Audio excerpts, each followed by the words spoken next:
is to pay back when they can. The aim to help was to get many of them out of poverty. For this, he was awarded the Nobel Peace Prize in 2006. Muhammad Yunus is a recipient of numerous international awards for his ideas and endeavors, including the Humanitarian Award in 1993, World Food Prize in 1994, Independence Day Award in 1987, Bangladesh's highest award, the King Hussein Humanitarian Leadership Award in 2000.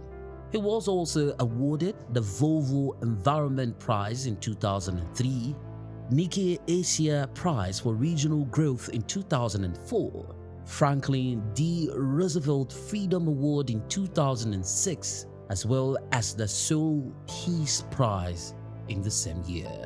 All humans are born entrepreneurs, he would always fondly say. His heart showed through his everyday life.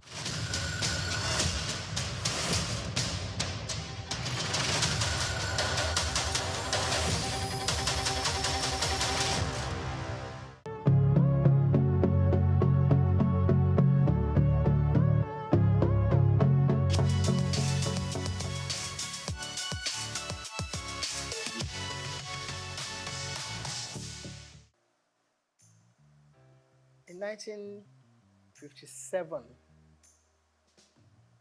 just a greenhorn, leaving school and looking for a job, going into broadcasting was something that I dreamt of. But that's only meant going into radio, because my old school, Holy Child College, still on the same site in Obalende, 2 streets away from the old NBC.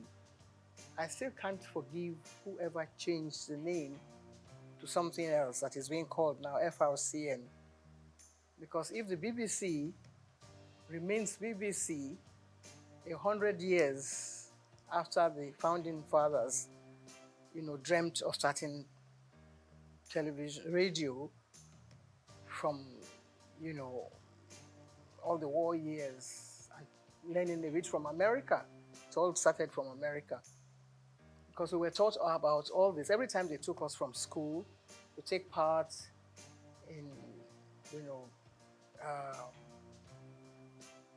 schools debates on radio, we just walked across. It's all in Obalende and Ikoyi, Balende/Ikoyi. So I dreamt of doing something along the line. And then one of my teachers left us high and dry. He went to be a newsreader on radio. Marie Tabio, who later became Mrs. Sirikefe. Then we had people like Tung Adedoyin and Eno Souq. We used to listen to them on radio on the old, you wouldn't know anything about that now, the rediffusion.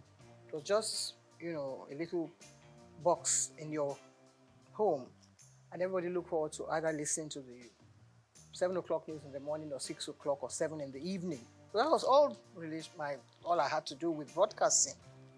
And who was going to take me there was another matter altogether. Who would take you, little 16, 17-year-old girl, into broadcasting?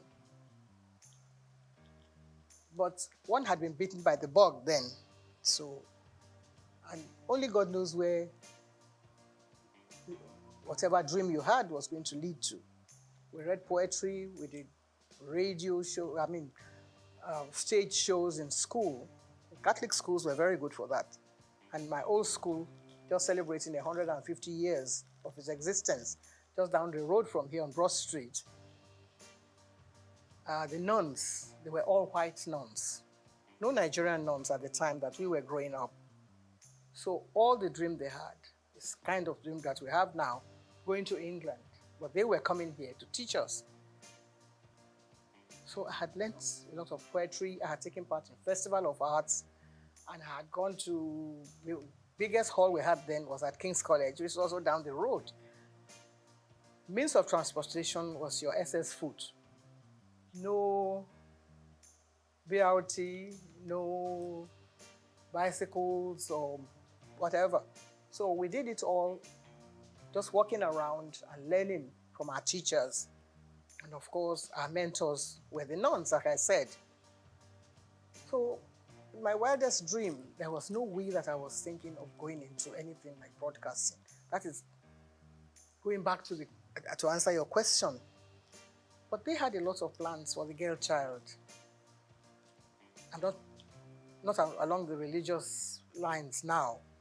But actually, they came to actually engender this whole idea of pushing the girl child forward. And not just me, a lot of us. People like Mrs. Francesca Emanuel, they also went through the whole gamut of all this dream that I'm talking about. Television itself was brand new in the world. I have to talk about radio because that was what I knew as a child. But television, when it started, we didn't even know. Maybe in America, and then it went to Australia, and then to France. No. France came after Nigeria. You wouldn't believe that, would you? That we were number 6. America, Britain, Germany, Australia, one other country, and coming now home to Nigeria, where you cannot help but give a lot of credit to the dreams of people like the late Chief Obafemi Awolowo and one of his ministers then, Chief Anthony Enahoro. So that's how I believe this whole package was placed on their laps and sold to Nigeria, to the Western Nigeria government. On the radar were lots of other people like me who had dreams about becoming Miss Nigeria. So maybe that will now give you a little background about how I took part in the Miss Nigeria pageant, Western Nigeria, and I became Miss Western Nigeria. Somebody must have fine-tuned some little knots somewhere and said, okay, you probably might be able to deliver. Because you are being interviewed when you go before the panel of judges. And somebody must have said, okay, that's a good material, she can come and take part in this. Before then, we had other people, Anike Agbaje Williams, Poliola Sokwe, who were working on radio. My dream was to work in radio, but then I missed that. And I was nursing, that dream of still going to radio. Never knew what television was all about. So maybe that answers your question, I'm not sure. But I took part in the Miss Western Nigeria pageant and I won. Took part in the Miss Nigeria contest and came second. So that meant that I didn't win. And if one of the, maybe the prize was to go on TV, it wasn't even there. It wasn't written into the, program that whoever did this, but the person was going to go to England. And so Helena Yemeluna, who won that contest, went to London and fulfilled her own dream. But I was still biting my nails, waiting for when I'll be able to get a job. There were other things that girls could do. You could be a nurse, you could be a teacher, you could be an assistant, a dental assistant. All those were things that young ladies, can, fulfill their dreams along those lines. They're still there. You still have young ladies. Mrs. Muritala Mohammed, the first time I met her, she was a dental assistant.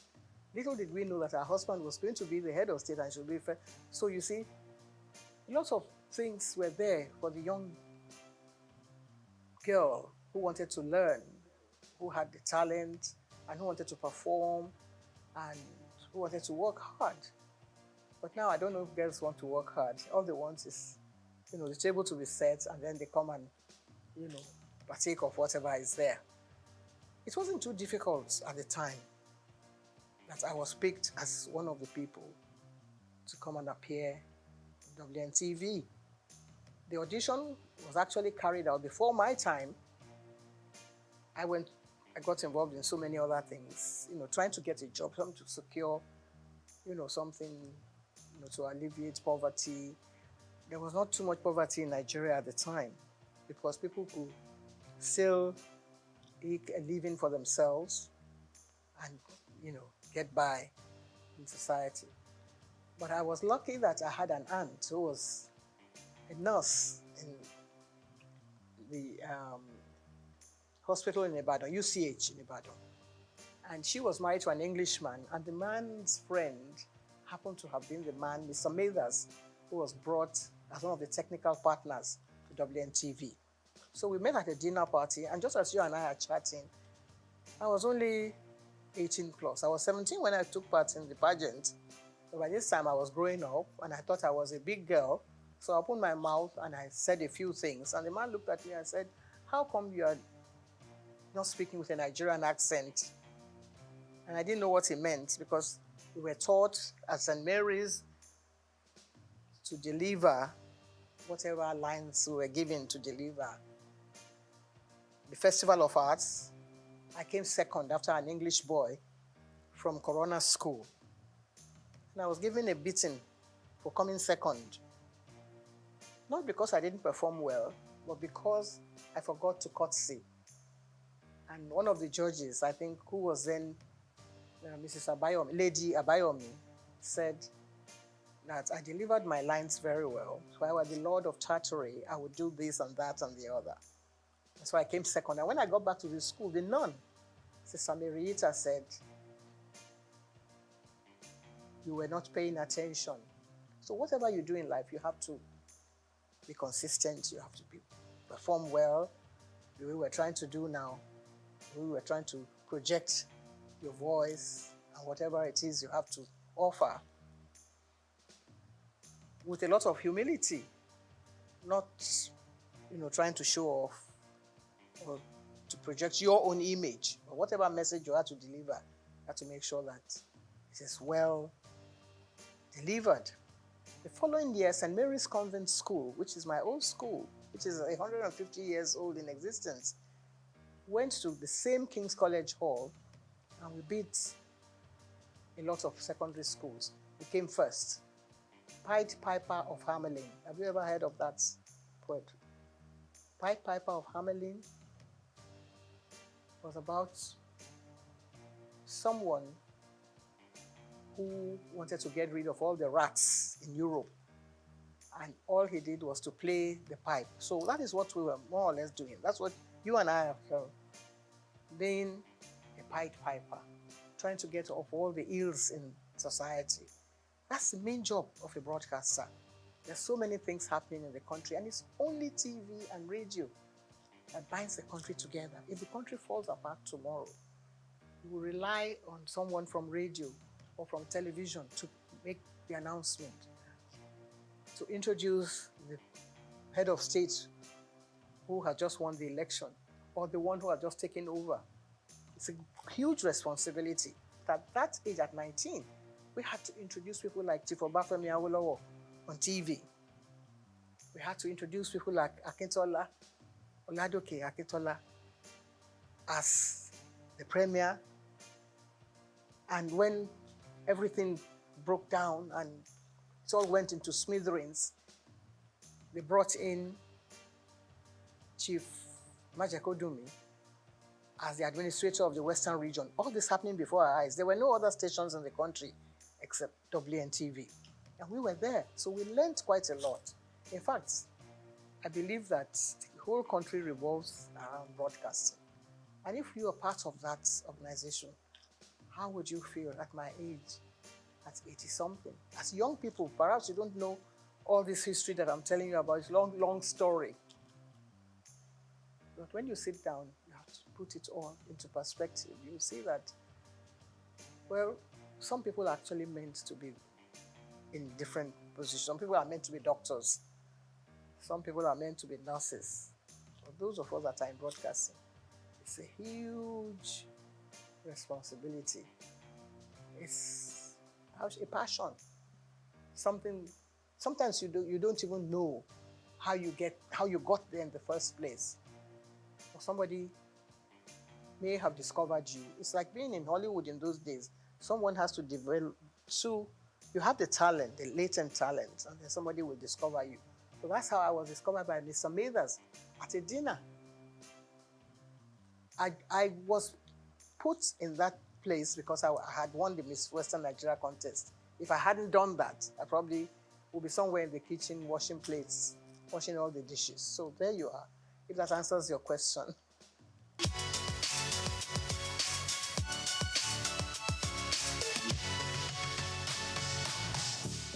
Well, there's no one that actually picks someone and puts you plonk without, I mean, of course, if you don't have any experience on the job, you have no business being there in the first place. But if I had taken part in Five of Hamelin Towns in Brunswick, I was only 13. By famous Hanover City, I was speaking like an English person. When I was only a Nigerian, little girl, being nurtured, by my mother, who was a seamstress, how would you ever get there? But you already have that background, that solid background on the rock, as it were. So, by the time I was ready to go on TV, I had learnt from all the other, people that I mentioned their names earlier, like Anike Agbaje Williams. And I wouldn't say it was easy, because you always have that, butterfly fluttering in front of the camera or wherever.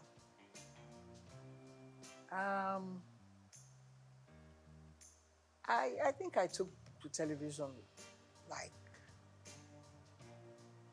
I was meant to be there. With all humility. If I had been groomed by all these nuns that I have mentioned their names, they came to Nigeria to serve the people. They were not earning salaries, To become a nun, you have to take the oath of obedience, chastity, poverty, and all that. So you're not earning a salary. But whoever is there now is thinking of how much money he's going to get from whatever take comes from here, there, and yonder. So they taught us well.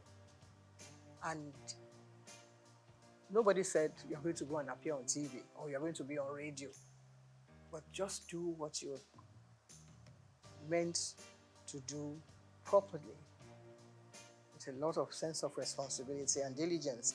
And that stands at the back of your mind. That goes everywhere with you, wherever you go in life. Even when I was nursing a sick child, my late son was a sick child. And I was meant to take part in Verdict 79 with my colleagues Kerry Ahmed and Adamu Aogi. They all came with me to the hospital, which is just next door here. And then we came back and mounted the podium and continued our business as if nothing was happening. He didn't die at the time, of course, but the job must go on. That is always there at the back of your mind. So my first night, I wouldn't say that I didn't have any jitters, that I was not nervous. But I was able to deliver, and I think that was the staying power. That was what kept me going, because other people came on board. I was not the only one. All the members of the board had their own, little nephews and nieces that they wanted to project on TV. They all came and they couldn't make it. But Anike and I kept going. And if you gave me a script now, I think I would try and... We didn't have too many, what do you call it then, teleprompters. Well, I was very good at I had a photographic memory. So I was able to get hold of the script, and in less than 60 seconds, I'll be able to deliver it straight to the camera. That was one of the assets that I had also, which was God's gift. It's not by own might or whatever you think you have. You have the talent, of course, but also there has to be some other little bits of gifts that will help you to project the image of the professional.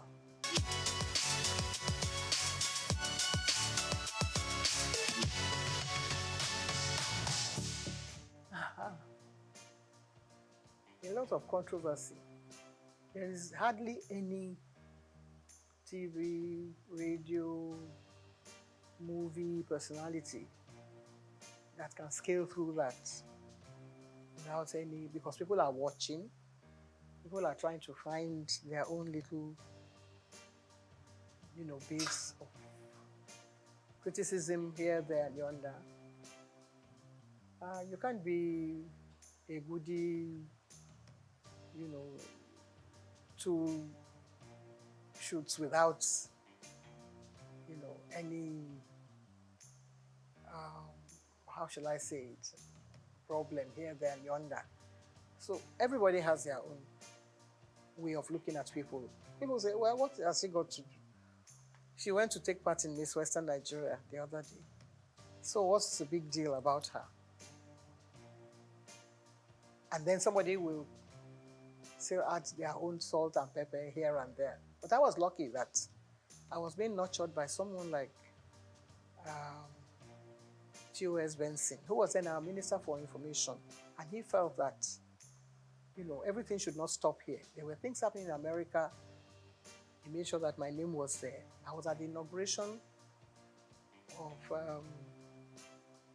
President Johnson, Lyndon Johnson. And we commanded a lot of attention there, myself and my colleague who came from Lagos, the station in Lagos. And for the president to notice that there were two black people sitting behind him at his inaugural ball, I think it was very overwhelming for me, because not many black people had invitation to that event. But Charity Adadevo and I were there, and he stood up and shook our hands where we were sitting behind, 3 rows behind the president. Then Kennedy had died, and we were still nothing, we were still feeling very hot about, the loss of Kennedy. And here was the new president coming up. We were not particularly keen on being welcomed by him. But then, things like that happen to you, and it makes headline news. 2 black people, they didn't even say Nigerians. They thought we were from Ghana, because some journalists came around and said, "How is your man Nkrumah?" And we said, "No, our own Prime Minister is Tafawa Balewa." They never heard of him then. But then they had to go and carry out their own study and find out who Tafawa Balewa was. And of course, the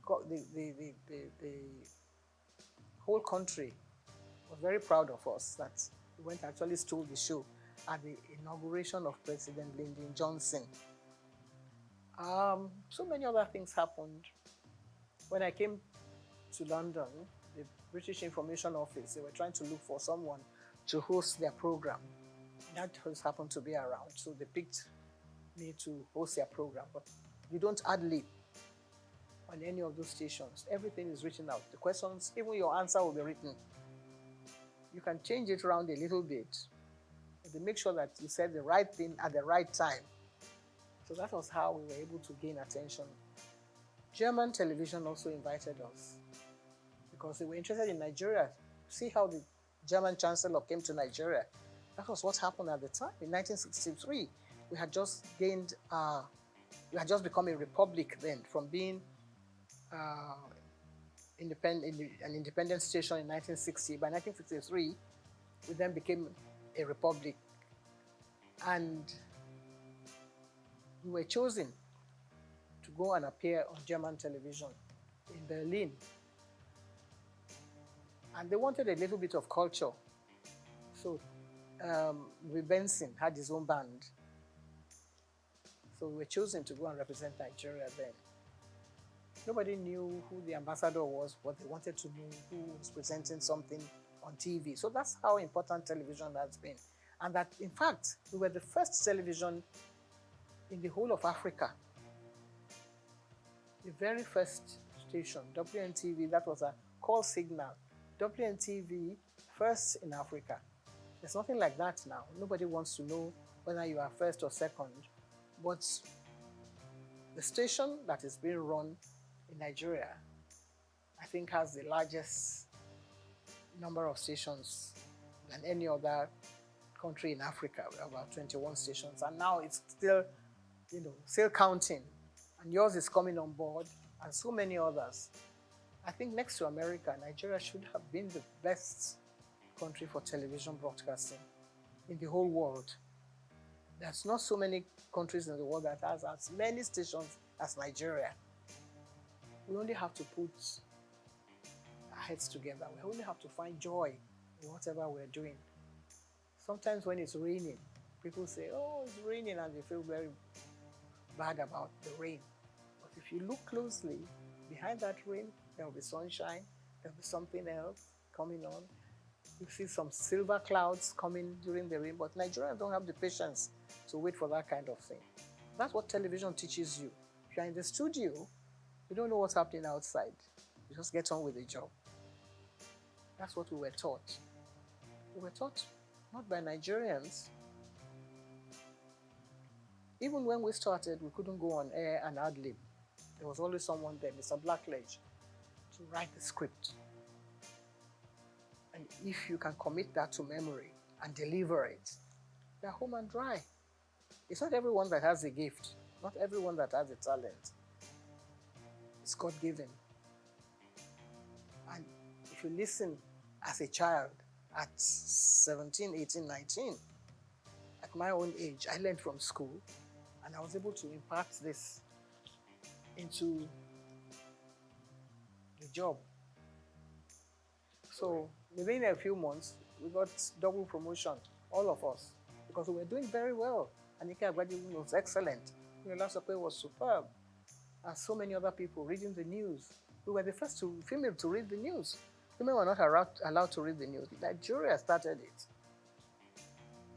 BBC wouldn't allow a woman to pick up a script and read the news. But we were already there.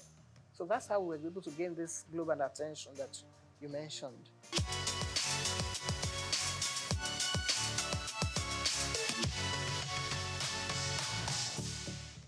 It's not easy. Not easy. Like I said, when we were taught not by Nigerians. But somebody came along the line and said, we don't have to speak like English people. You can just carry on and use your own parochial background. If you are a Robo man, you can speak English the way you like. That was his own idea.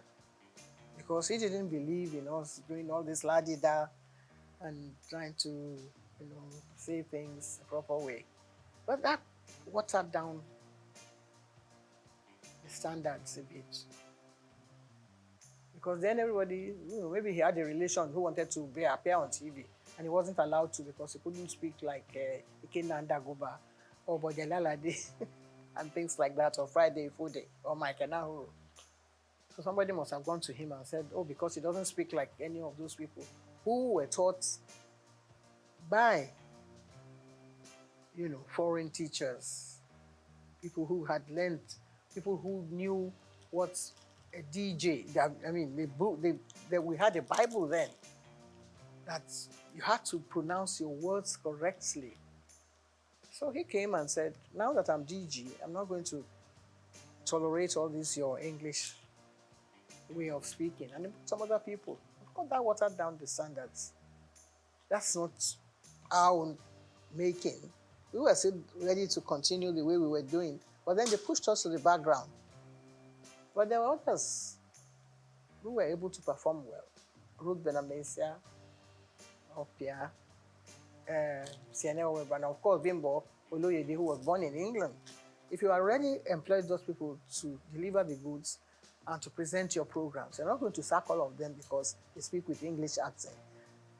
I don't see how that can be an offense. You cannot be, guilty of speaking English well, like the English people. But they then brought out other people. And you had the head of presentation. I became head of the presentation after I came undercover. And you're trying to prepare your roster. You wanted to put such people online to read the network news. They say, okay, bring somebody who can speak like the Radidididu and do a little bit of Ewe on the side. It's part of our culture. So that is what is happening to TV broadcasting in Nigeria. It's all very interesting. So, this cultural milieu and bringing, a touch of Nigeria. Nigeria is doing well. In that aspect, in the music world, I think we're leading. Some of us who grew up on Handel's Messiah and Mozart, we have to sort of put our hands behind our back now and watch, all the way things have turned around. And Nigerian music is doing well. Afrobeat is reigning everywhere in the world. So really you can't find faults with that. So when they watch a bit of Fela and his children and all his grandchildren doing well, then listen to the channels on TV, you have to take what you get from there as well.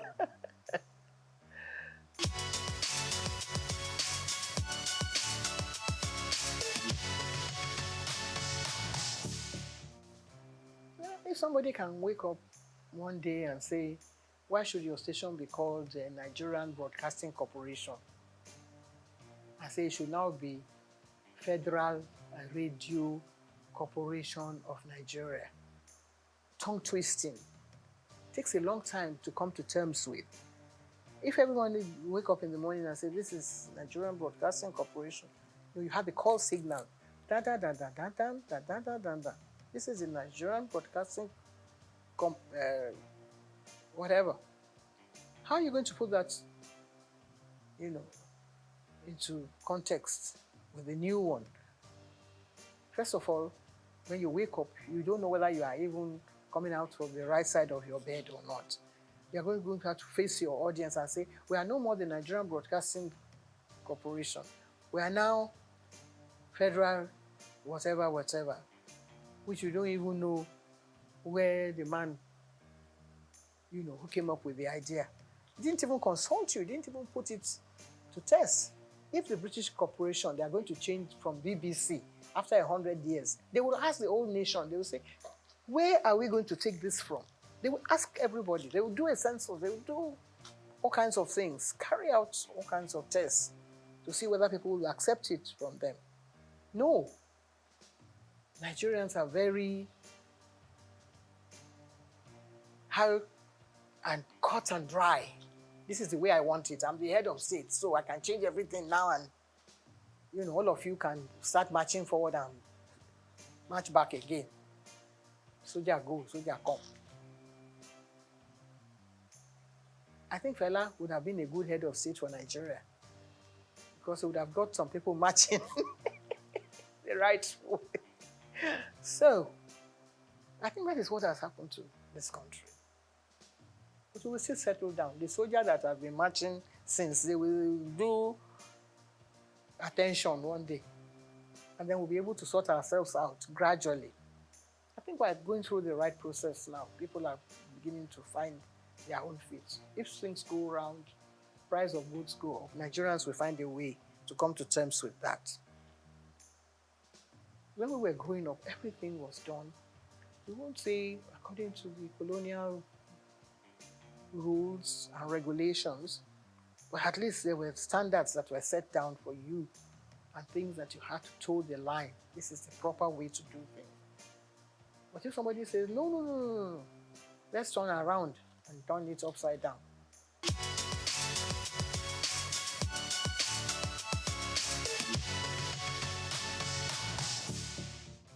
first stack.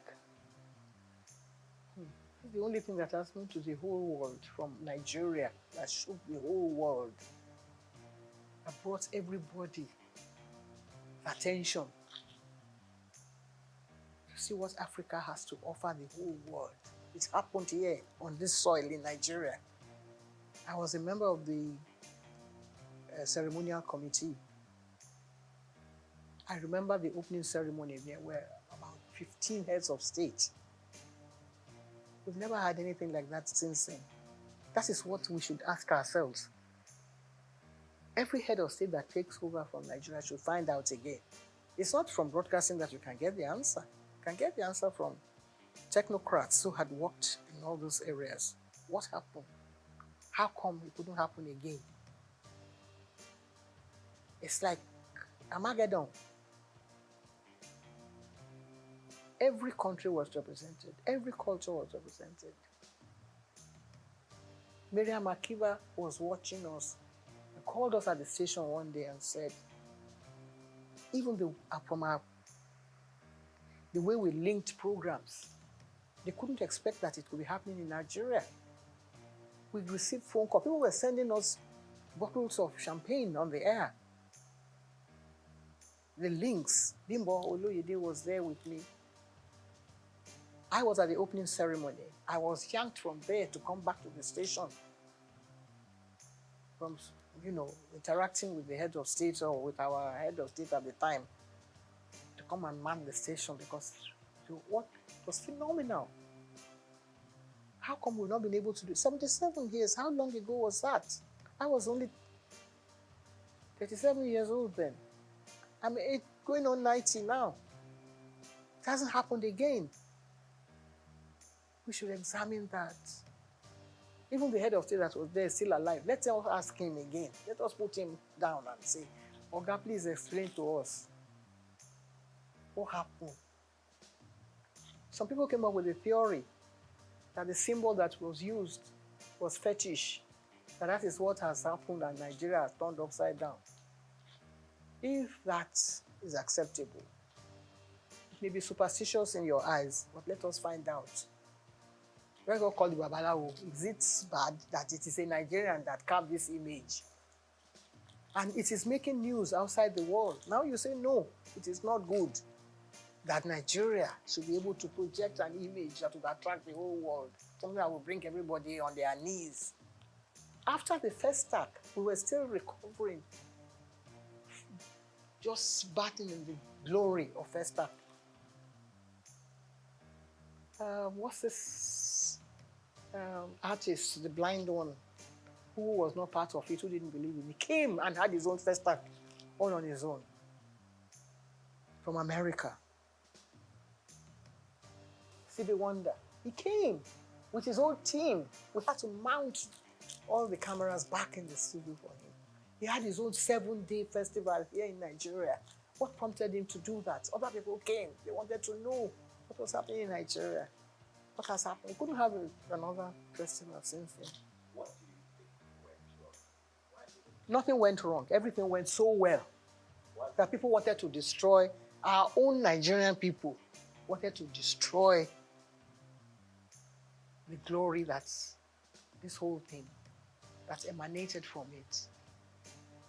It hit the whole world. People are asking, when you go to Britain, you say, what happened? Why aren't you having? I had a friend who was head of the, he was from the British Guyana, a black guy. He was friends with everybody. He knew all Nigerians. Said, what happened? Why are you going to have another festa? Professor Ian Hall, he keeps asking me. Even if we can't have it because it was very expensive anyway, Nigeria had all the money. Even though we had a coup after, it was first of all the brainchild of Gawan. And then Muritala came on board. Muritala was killed. But in spite of that, they couldn't kill that dream of having a festac in Nigeria. If we are able to bring out all those programs again, I think we'll be able to answer those questions. I'm still alive. There are a lot of people who will still want to know the answer to that. It's a very, very brilliant question. that you have asked, I think if it was another country, they'll set up an inquiry and say, what happened? Can we resuscitate this whole dream? Some of the tapes that we had then in WNTV, some people put them in one place and set fire to them because they felt maybe somebody in their religious organization said, you are the one projecting all these things, so Nigerians are bringing idols around. Who gave them the idea to make the idol? It's God now. It's from God. Whatever thing you were able to put together, the Bible was put together because God loved the world so much, and He wanted us to learn about, things that had gone out from the time of Adam and Eve. God loved the whole world and created Muhammad and said, put people together and let them say Allah Akbar every day, morning, noon, night. God created so many wonderful things for us, so many images that we can imbibe from, so many things that we can learn from. People want to come and learn about our country. Instead, we say, we want our sculptures back. What are you going to do with them? You don't have a museum where you're going to put them to make them thrive and people come here to Nigeria. It's a good idea for them to come, but if they learn about your country, what your people have done over the past 2,000 years. 2,000 years of Nigeria image was put together by the BBC. Nigeria went and tore it up in shreds. He tore it up. He said, what are you doing with that? What you call bad belly. I don't know if anybody sang a song with that title. If we maybe start from there and say, what do you do with your own bad belly? Some people, theatre stadium. There is no theatre in England, in London, that I know, that I've gone to watch plays and things that have not been in existence for over 500 years. So many studios. We have one big one, the dream of Nigerians. And now we want to go and do banking there. We want to go and do trade. It's supposed to be for culture, for our own culture. Lagos State will be dragging federal government by the neck and say, no, we own the theatre now, and we want somebody to come and do something there. If we can only put all these things behind us, the evil that people have done in the past, people like Julius Caesar, when they were writing all those, when Shakespeare was writing all those things like that have happened in the past. We should examine them. Get people like Wale Soyinka to sit down and rewrite the whole history again. If they ask me questions like you are asking me now, I will be there to answer. Because I saw it all unfold before my eyes. The image of Nigeria will come tops. All the stations in Nigeria should get involved and do stories on this question that you've asked me. A very salient question, and I love it so much. That might be able to revive the image of this country and let us know where we are heading, in what direction, and bring us back to really the point of salvation.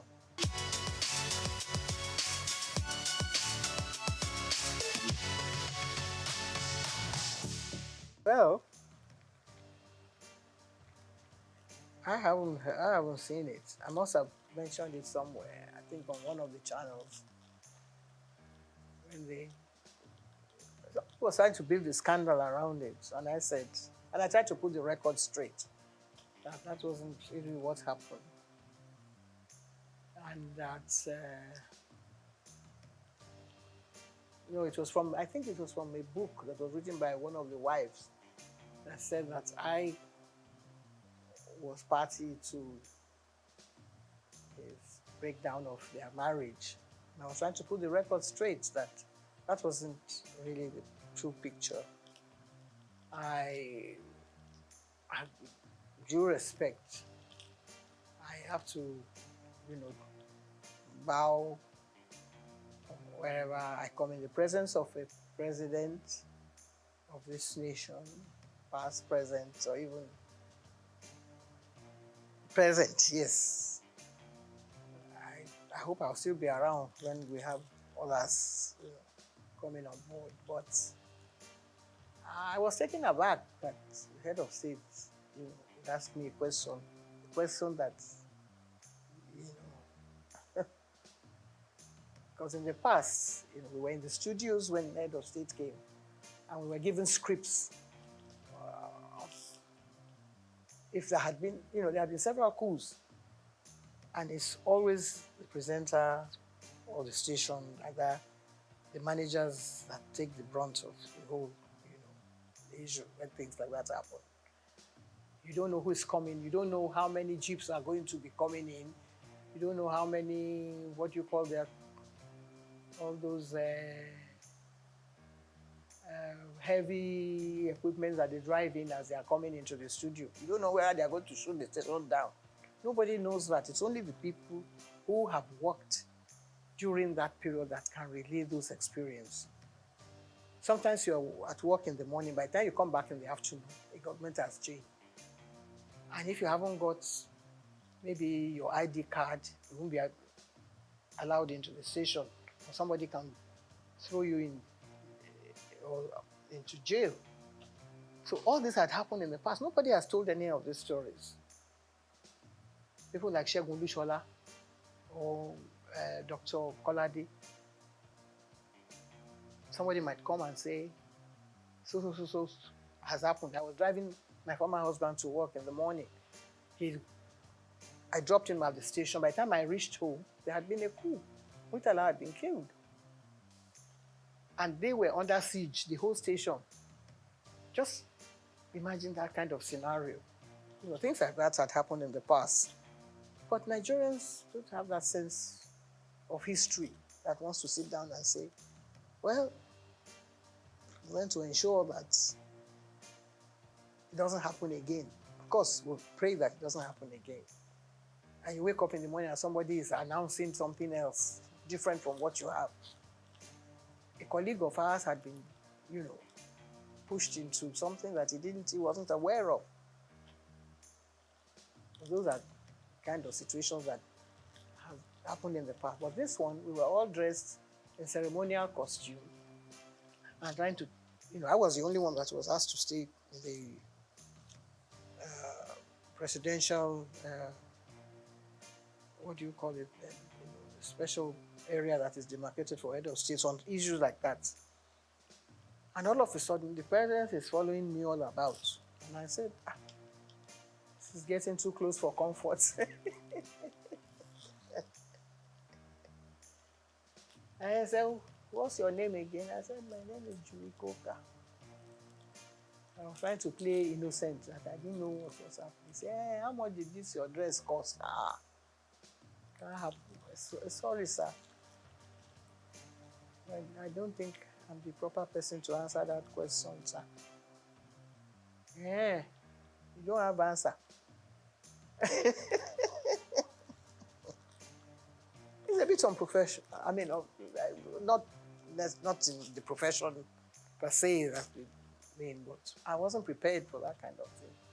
So I must have given a rude answer to that. And then, before I knew it, Ade Lanwa, who was then the head of Navy, came to me and said, you have been very rude to the president. The president said, he asked you a question and you couldn't answer. I said, good morning, Mr. President, sir. Because when we introduce them on TV, that's how we introduce them. We're now going to be addressed by a new head of state, Mr. So, sir. And I said, you should go and ask the president of Souq. I'm sure he has a record of what the question is asking me can be answered, better answered by the president of Souq. If he finds that unbearable or rude, then either that one is not doing his work well or I'm not doing my work well and I don't belong here.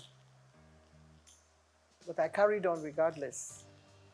Shortly after that, another top army officer, Joseph Garuba, that one was the tallest man next to Ufwe Bonye or the one from Mali. And he said, Julie, I know you can be rude at times. I said, not on this occasion. This is a wonderful occasion for the whole nation. And I'm trying to be my best behavior. And he said, the president said, you're being very rude to him. He said, I know you, maybe you can say things. And I said, no, I never. He asked how much the dress cost. And I don't think I have an answer, which may contradict what will be on record if you really examine it thoroughly. I was getting very nervous at the time. So I dropped everything and disappeared from the scene, and I never went back again. But the thing reverberated right down to all the committees and members. My late auntie, what's her name? Kentebe, which was a lady, commodore of their navy.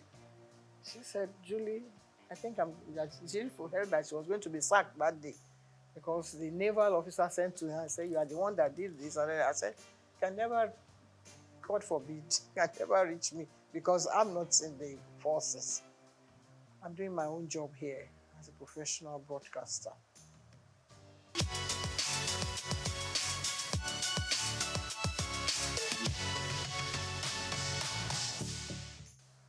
Well, I think it has reached a stage now where whatever you say might be taken against you because there are so many people going to court now and people sent to jail, but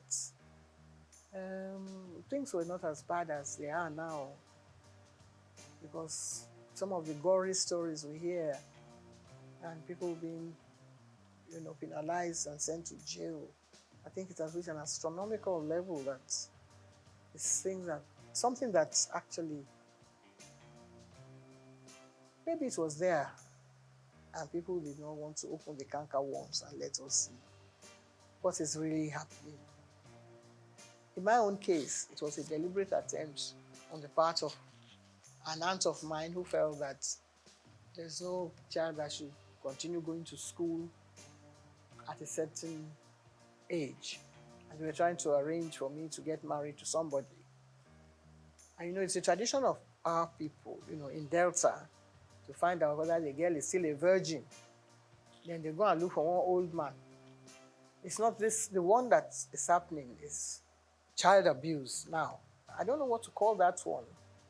There are other cases too of children being sold into, prostitution and apply a trade that by some madams, which is not really acceptable. But there are other areas that maybe some parents cannot pay for their children's school fees, so they send them, into child labor or whatever. I think every child should be given a chance to have, proper education. If Awolowo can start free and fair education to children, whether all genders, boys and girls, see what the results that have come out of that. But in some other parts of Nigeria, they believe that that it's not acceptable in their religion, and so they still keep the children down and send them into early marriage.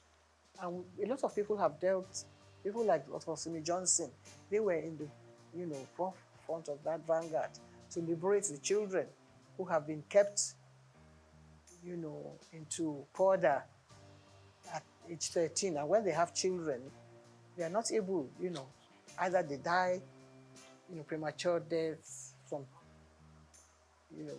being too early to go into pregnancies and have the children properly and things like that. Different stages, it's a very serious issue that actually I think has been well looked into, not by the United Nations or by, but Nigerian government itself should look at it more, more serious terms and try to find how to deal with it. But there's something that happened in some homes, which is now coming out now, which in the past, members of the family will not allow maybe a woman that is a victim. The child is a victim, but there are other,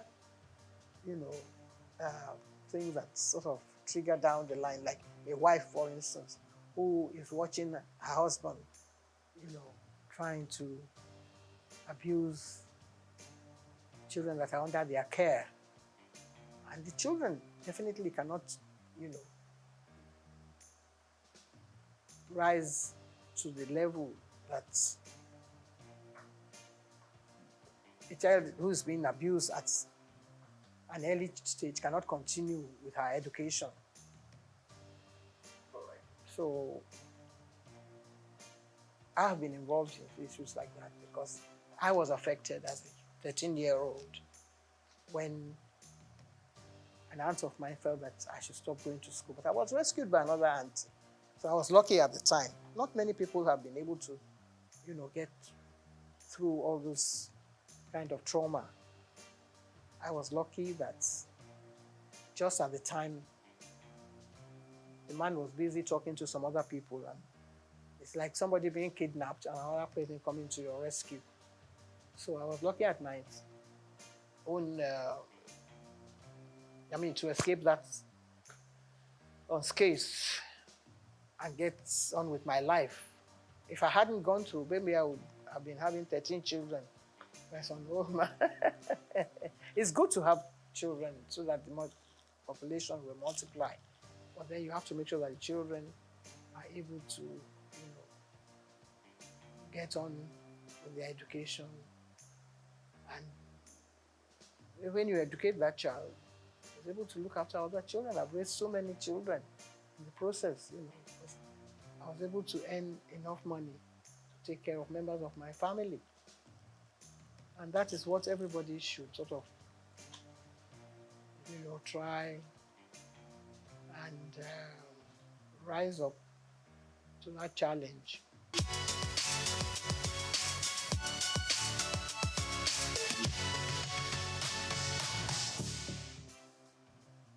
Chief Folani Koka was the Babeto of Lagos. So, and I used to accompany him to the palace of Yekon. And someone then said, well, Yeto, why don't you let... He wanted his wife to be the Yeto, but she rejected it. She said she didn't want to because, she thought they were going to perform some fetish. It wasn't really fetish. My brother now turned to me and said, Julie, do you want the title? I said, no, it's not for me to say, because I wasn't terribly keen. But he said he was going to carry out all the preparations. And I said, well, if you're going to do that, why not? And the late Oba Adeyinka graciously offered me the title. I accepted and went through the ceremony. So I've been a Yeto of Lagos now for getting on 40-something years. We only have one majesty in England. And that is one of the oldest institutions in the world. Some other countries are getting rid of their heads of their traditional rulers. France doesn't have one, for instance. There are some countries in Europe, I think in Finland, that still have, kings and queens and all that. But Nigeria, every little village, every doorstep has one title. This is the palace of the so. It wasn't like that in our own time. You had only one Oba in Lagos. Now you have so many. You have several Obas. This one claiming this and that. Itiosa, whatever. After a while, there's going to be a clash. Maybe not in our own time. So if they're playing traditional roles, somebody will lay claim to some title that belongs to somebody else and another one. There's no end to it. So let them stay the way they are now. If they want to multiply, that has nothing to do with me because we don't have any say in that. It's not, because you can say now that this station is trying to sell this idea to be propagating an idea that should not be. I don't think anyone should play any constitutional role. If each one has its own, in the states at the state level, they take it, I think it's rotated after a while. One steps down, another one takes over at that level. If they want to go and attend a meeting at the House of Assembly, that's up to them. But at the federal level, I think, no. No. I don't approve of it at all. Because then you have some woman coming on and saying that he's the one that is entitled to the title. It's not, I don't know whether any African country actually accepted that sort of thing. So Nigeria shouldn't start. You know, Nigeria at certain points in any of these things. Once Nigeria starts, other people will start. And before you know it, the whole thing will skyrocket and another war starts. We have enough problem on our hands as it were now.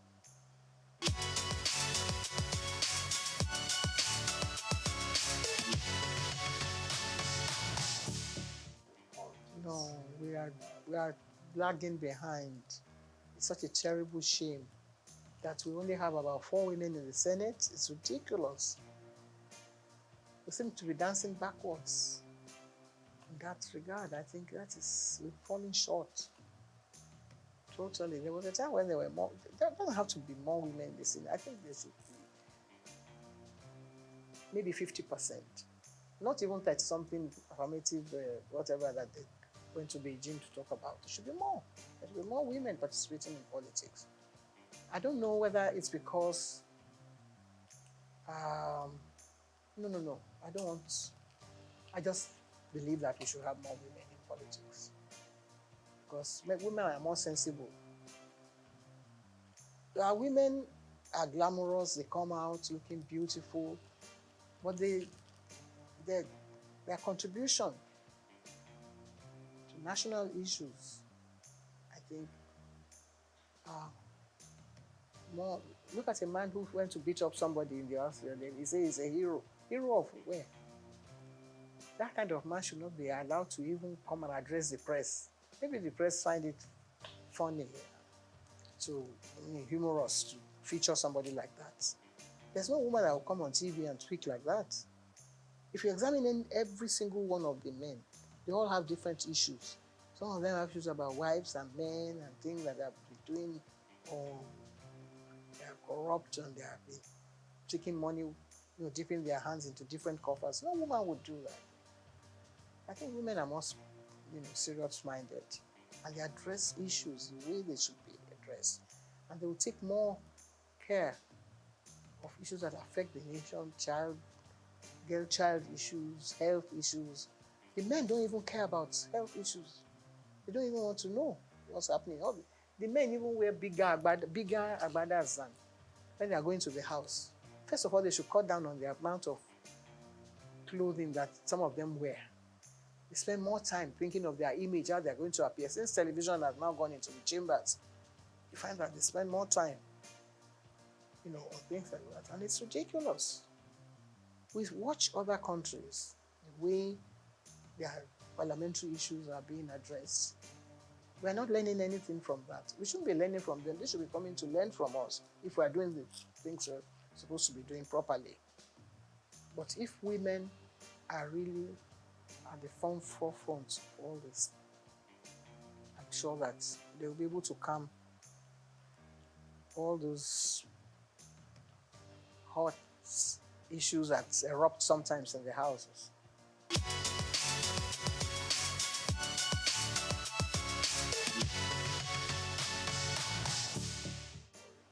With worry, my mother.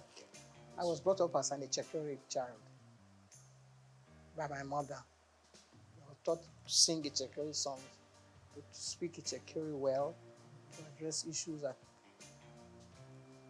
affects the people of worry. My stepfather, who also brought had a hand in my upbringing, was an Echekere man. So I think that takes care of all those things.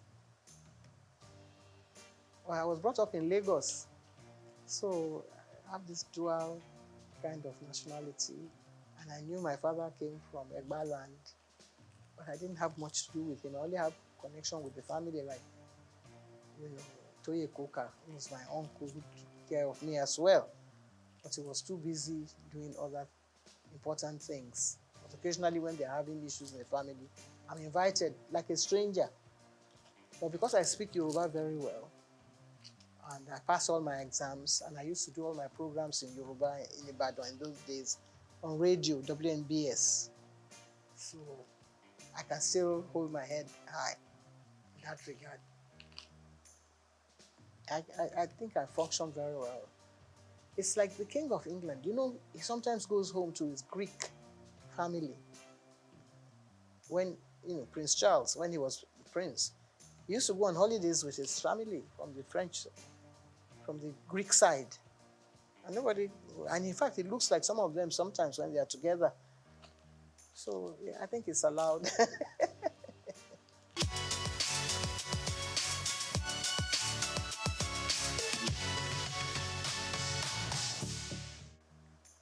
Well, one of the first one, my 40 years in TV, which is actually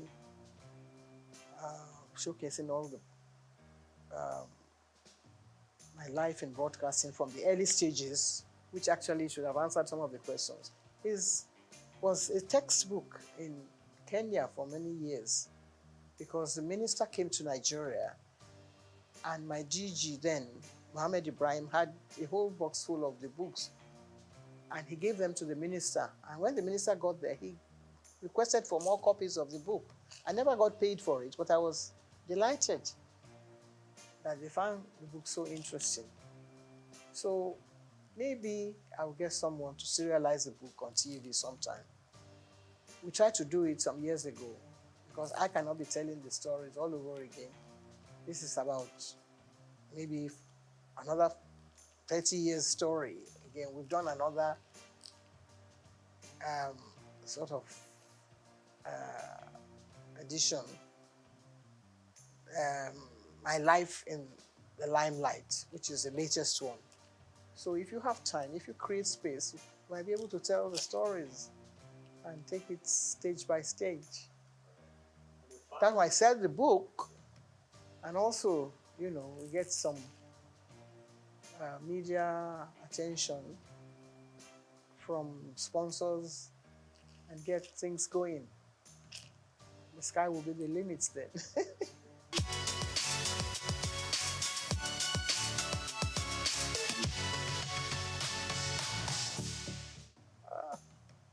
Well, eat well, eat the right food, type of food, eat chicory pepper soup, or anybody else who's cooking pepper soup now, because then you don't have too much oil. I think that damages certain things in the tissues. And if you want to avoid having cancer, there's nobody in my family that has ever died of cancer because of the type of food we eat. So get someone, to prepare. There was a time when chicory food was being prepared in the museum, and people used to go there to collect the ingredients and the menu, and people live well. So people are eating Chinese food, which is good. It's healthy and lots of vegetables. I recommend that for people. I'm not saying that I very good health, but I still walk about on crutches. I don't know, my knees are not functioning very well. But still, if you say you paid me compliments, I accept it. Thank you very much indeed.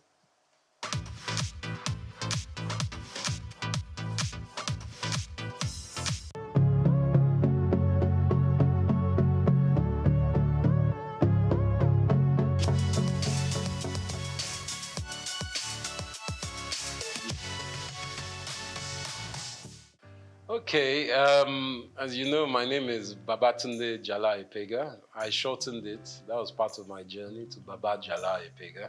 I was born here in Lagos, just a stone throw away from here in actually Lagos Hospital here. And I was expelled from school. I went to Corona Ikoyi at the age of 6. My teacher, who I found to be quite unjust at the time, made us all stand, and I remember this, even though it's like almost 45 years ago, but I remember standing outside Corona School in the heat with all the students in my class because one boy had done something and no one owned up. So I found that quite unjust that all of us had to suffer. So I picked up a stone and I threw that stone at my headmistress's class and it broke her window. She told my parents, and my parents weren't very happy, of course, but they realized that I wasn't meant to be in school like that here. So the teacher actually asked me to leave, and my parents took me to England. They said, take this child to England. We can't control this child here. He's a wild fellow. So as soon as I got to England, I went to Tunbridge Wells in Kent. I went to school there, and it was the most cold experience I've ever had in my life. I was 6.5 going to 7, and I went to boarding school at that age. And I think that woke me up in life straight away, that even in comfort, you still have steel. And by that I mean that everyone would think, oh, you are lucky, you went to England at 6, 7. But I was very young. I was put in a dormitory with children from England, from Japan, from Saudi Arabia. We were all very young. There was a lot of crying in the dormitory, 12 boys, 6 on each side. And the room was very cold. I remember the cold. But one other thing I got to learn was rugby. And through my life, rugby and learning to deal with my condition and environment has instilled a strength in me. And as we know in Nigeria, you have a lot of things that happen that are out of your control, but you have to find a way to evolve and adapt. And I think from the age of 6, 7, I was very lucky to have that. I went to the oldest school in the world called King's Canterbury, started by St. Augustine in 598 AD. This was the secondary school I went to. And my life seemed pretty, what they say, gold-leafed at the time. Everyone's like, you enjoy, you're in Nigeria, you're in London. I learned to speak Spanish. Unfortunately, I lost my Yoruba, but I'm trying to get that back. I learned to speak Spanish and French. But at the age of 17, my father had a stroke. And he was working too hard, obviously. And sadly, my mom and dad had split up by that time. So my whole life that seemed so rosy stopped because my father's business partners, all of them somehow took the business and it went away. And from that going away, we were left destitute. My dad was in a coma for 3 months, and my mother, who wasn't working, because my sisters and I have 2 lovely older sisters, Yewande and Gigi, we were still in school. So much so that my last year's school fees were not paid. But one of my uncles kindly paid for my school fees, and my mother had to go to work. She started her own business. She too was a journalist, Mrs. Ibiene Epega, but she started a chauffeur driving company and started using cars to drive people with her staff. So from that age where I thought a university was going to be given, I was left floating in the abyss because we didn't have financials. So for 1 year I had to work in a post office in London, and it was quite an eye-opener for me, but it didn't stop me from adapting. And again, adaptation helped me grow.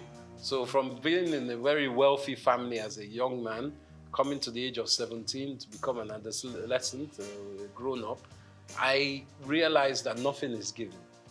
My father sadly was in a stroke, and when he had that stroke, he became semi-paralyzed. For another 30 years, he was semi-paralyzed. But my mother died quite soon after that time in a car crash on the road to Warri, because my Okrika side and Warri side is where my mom was from, even though my father was Ijebu. So my mother died at the age of, when I was 21, which was 20 actually, when I was starting university. And my father was semi-paralyzed. So I became the father of the family, even though my sisters were older and far more intelligent than me. But being the man, I had to take control of a lot of things. And I think that's what really gave me the tenacity to understand that I really need to be someone who doesn't just walk in one field. I need to spread my risk. From my university, I did mathematical economics and Spanish. I was able to go to University, Queen Mary College, London University. And from there I finished. As I said, I worked again. So I worked before I went to uni, and then I worked afterwards. And for me, life is about collaboration, communication, and tenacity. And I think those were my first 21 years.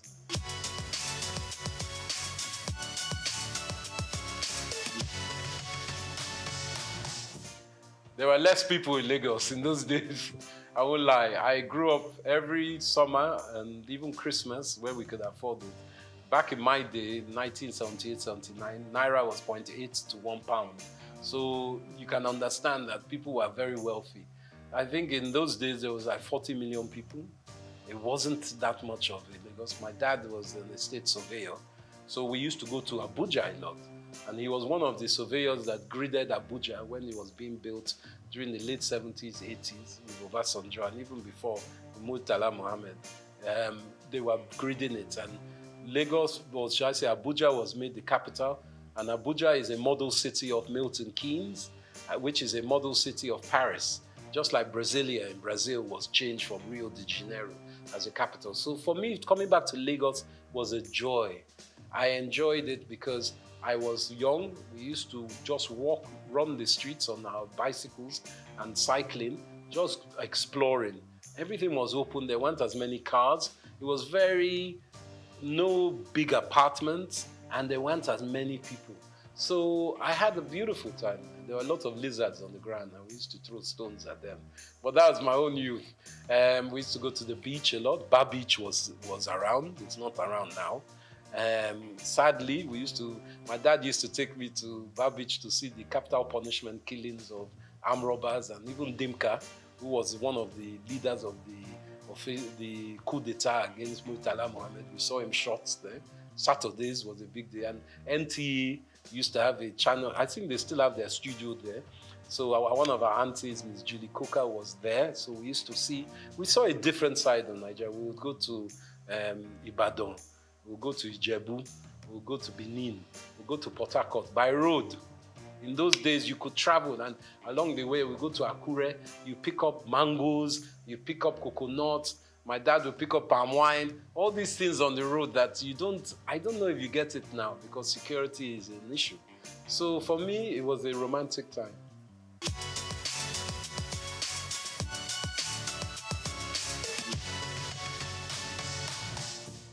I think fashion evolving through Nigeria has started as a siloed industry. By that I mean every individual was doing their own thing, whether they were a seamstress, a tailor, a designer, a stitcher, they were doing their own thing. But we are realizing that with the 200 plus million people we have in Nigeria, you can't be an individual alone doing your own thing.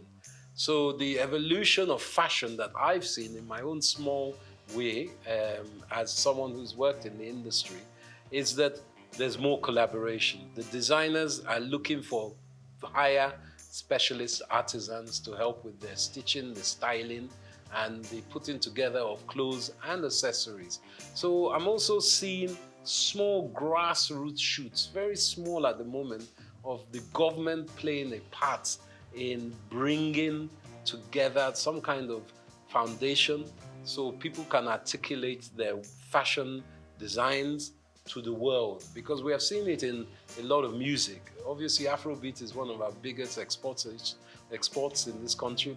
Obviously, there's oil and all the others, but I'm talking about within this entertainment, luxury, lifestyle industries. So we're trying to learn from that how private sector can play a part to enhance this fashion sector. So now we're seeing a lot of vibrant colors, a lot of styles. Men's fashion is big. It's not just women's fashion. Men's grooming is massive, hair and beauty as well. So men are taking care of ourselves more and more. And accessories. Accessories, I think, is fundamentally the quick fix of fashion, where we can enhance and create jobs and hyper growth in GDP by focusing on this. And this is where I implore the government with, working in mineral resources, our precious metals, semi-precious metals, help those industries to grow.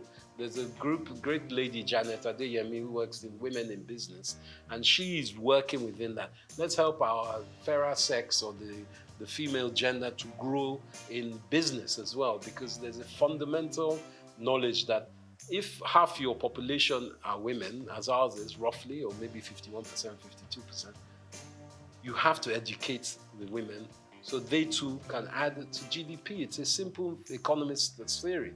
You can't leave them out of it because it's very important. And these industries in fashion are enhanced by women, and we need to push that forward.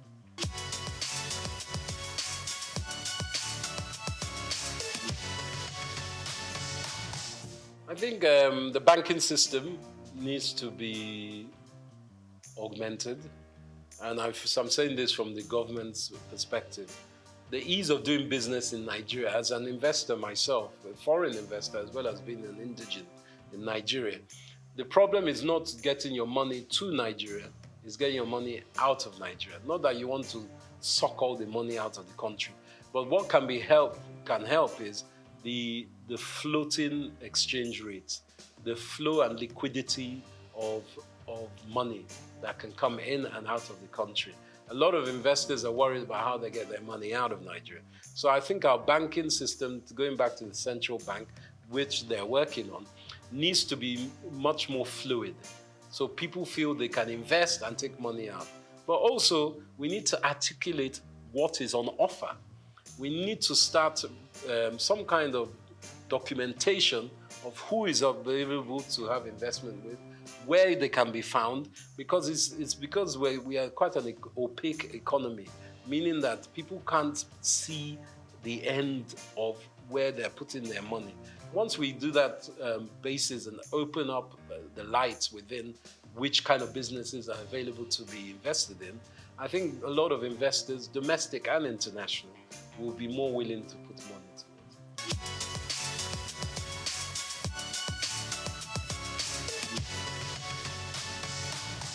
I think content creation for me has been an evolution. I started as an ex-banker, as I said. I used to trade futures and options in Barclays Bank. I was on the Life Exchange, trading bonds, and I found that wasn't my life. I wanted to be more closer to people. Some people can be bankers on the trading desk or trading floor, but not for me. So I started doing events. I was very lucky enough to show that I was quite adept at doing events. So a big company called Richemont, they owned Cartier, Dunhill, Hackett. They were part of British American Tobacco. They took me on to do their events. So I was doing a lot of polo matches, a lot of Christmas parties, a lot of brand activation events in England. So for me, I got a lot of content knowledge from that. Different styles, people, different countries. But in the last 10 years, I felt that helping companies like LinkedIn, Google, all kinds of big banks in Europe and America was not my remit. My business, EMC3, was going very strongly in America. But as a Nigerian man, I didn't feel love in America. I know that everyone says it's the land of opportunity, but being someone of my own African descent, I didn't like the mentality there. People are good, but the infrastructure is racist institutionally, as we know. So I felt I wanted to give something back to Nigeria. And with all the 20 years of, at that time, about 17 years of knowledge I'd gained from doing some of the best Grand Prix parties in the world, Formula One, around Monza, Silverstone, Abu Dhabi, I was doing a lot of events. I thought, let me take this back to Nigeria. I didn't have to come back to Nigeria. I wanted to. And I know with all our grievances with Nigeria, if you ask many Africans about Nigeria, they'll say, they look up to us. You guys, you have Chinua Achebe, you have Wole Soyinka, you have Fela Kuti. What's your problem? You have Chimamanda Adichie. What's your problem? So we have to take ownership and say, yeah, we do have all these people. We have Afrobeats, whether it's Burna Boy, Davido, the Venus Bushfires, all these different people that are exported. Let us look inside and say, wow, we do have a lot. So I wanted, as a content creator, to show Nigeria in all the different sectors that we do have a lot. And that's why with the marketing and communications company that I've started, my own company, I felt I could touch so many sectors. And finance, as I mentioned, I work with banks. Also government, Nigerian Investment Promotion Commission, a very great entity. I work in fashion, with brand labels and people across the board. There are great shops like Alara here that also promote African fashion and African business. And did you know even Leventis does a lot of research, Nigerian bottling company, to help this country. And do you know Nigeria was blowing glass 1,000 years, almost 1,000 years before Europe knew glass blowing. And it's been found in Oyo State only recently. So it's very important that architecturally, we take ownership of our country.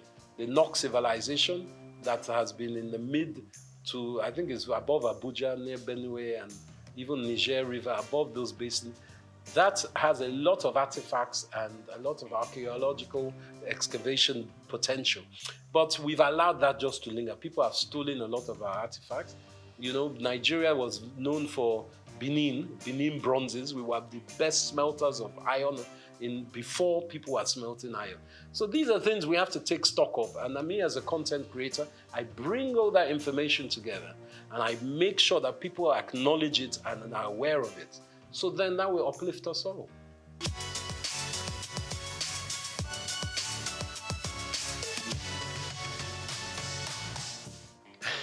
Now, this is a political question, but I believe with our background of the last 20, 30 years, we've had, sadly, leaders who have been militarily inclined, let's just call it that.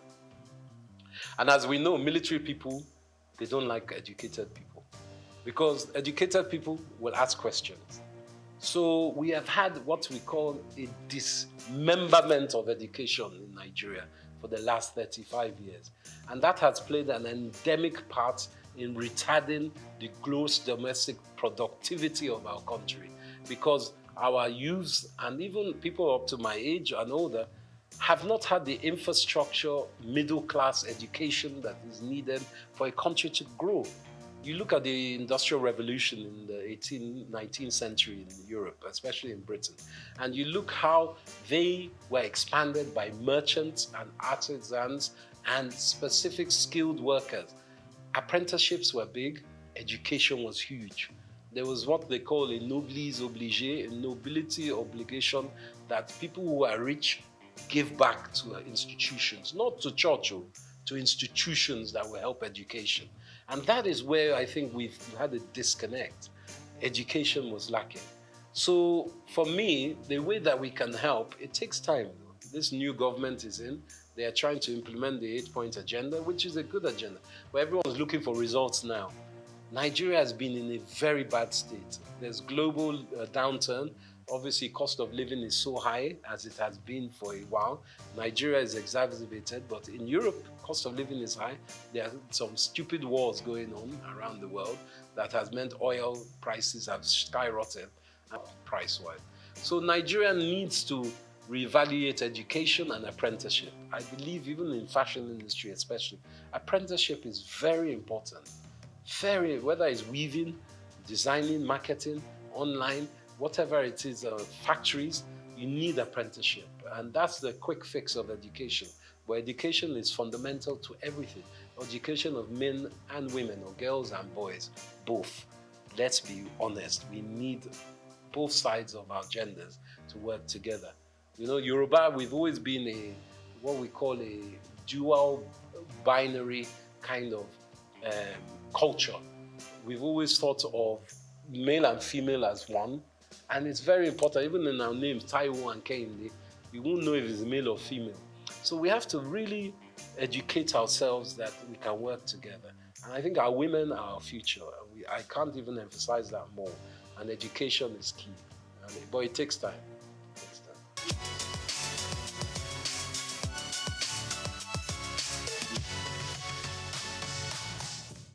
I think Japa syndrome is very real. Everyone wants a better life. Let's not lie.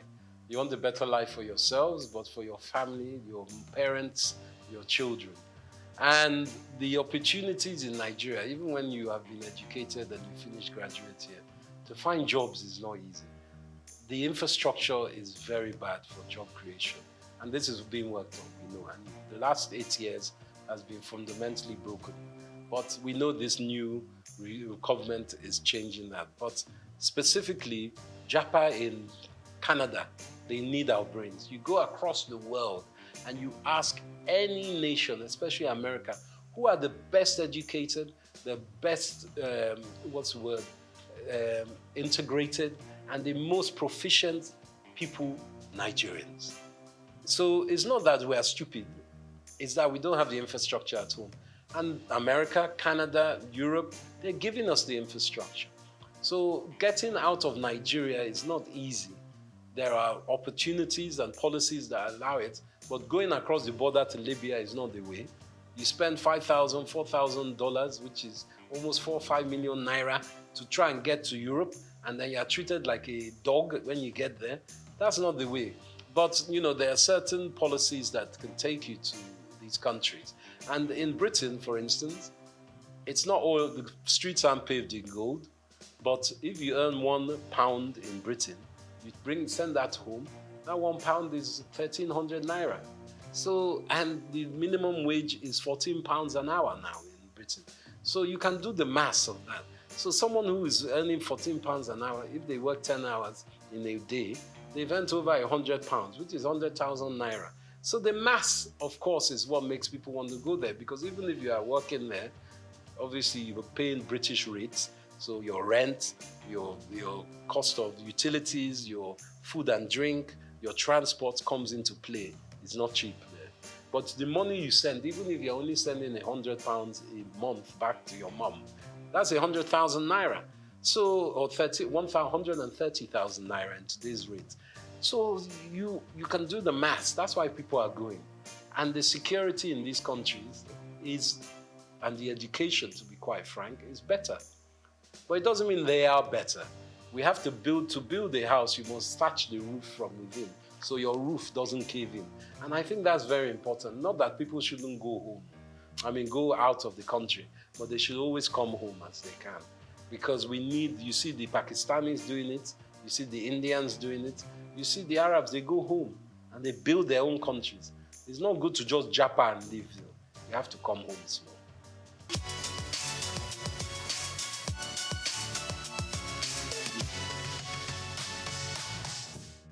I think my success is down to, as much as I can say a success, because it's still a book that is not finished and the stories are still unwritten, is a tenacity of hard work.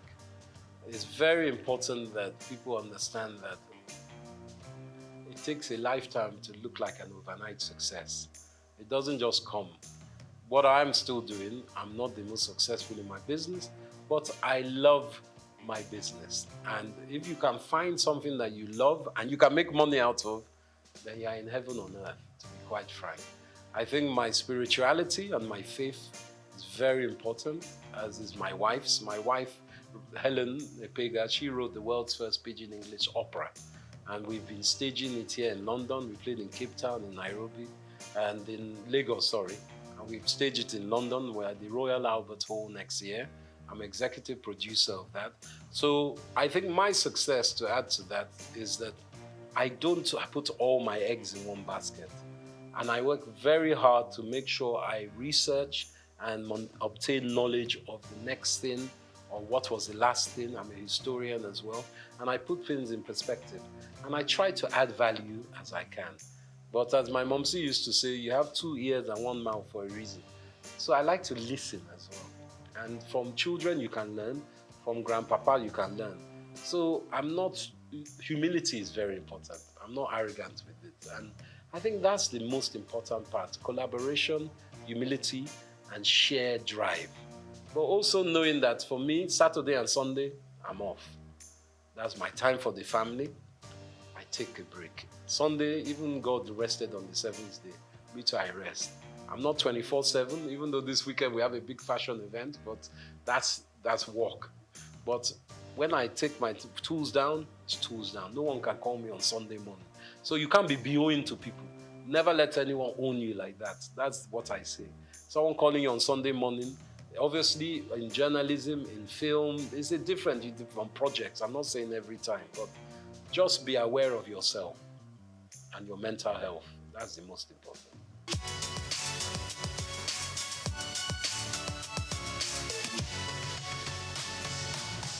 Sure.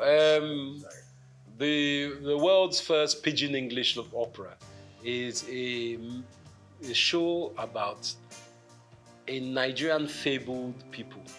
It's almost like Orisha, but it's not. There are people who are Mami Waters as well as they are spiritual people. They are the guardians of the galaxy, to use an expression. There is God, the all-faithful God, and the all-knowing God, omniscient, omnipotent. But below that, there are all these almost demigods that look after, let's say, this sector of the universe. And these people are singers. They sing opera.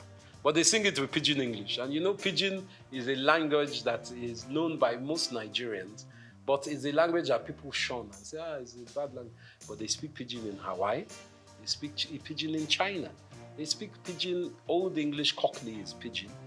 American even is a form of Pidgin because they Yankified English. So what my wife has done, Helen Epega, she's also known as the Venus Bushfires. She is an Afrofuturist musician. She composes songs. So she put together this compilation, which is a Pidgin English opera musical. And it's a show that lasts for about 45 minutes or an hour and a half. It depends if you're doing the short version or long version.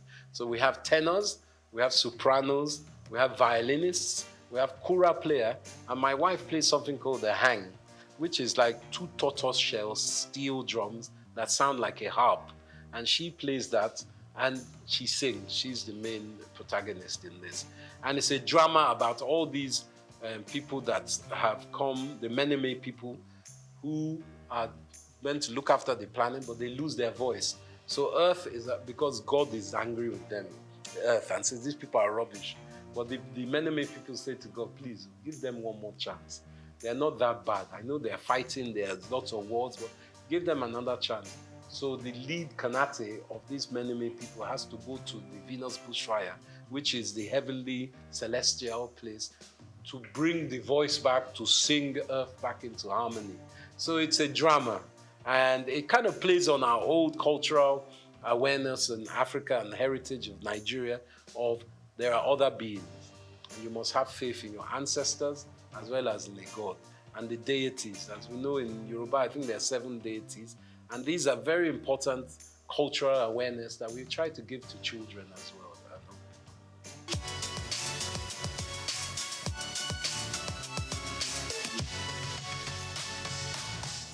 I think the filmmaking in Nigeria is burgeoning. AFRIF, the African Film Festival, International Film Festival is on now, which is a great show. I helped incept in 2010, many years ago. We had it in Port Harcourt. It was Governor Rotimi Amici that started that campaign, but it's going on very strongly now.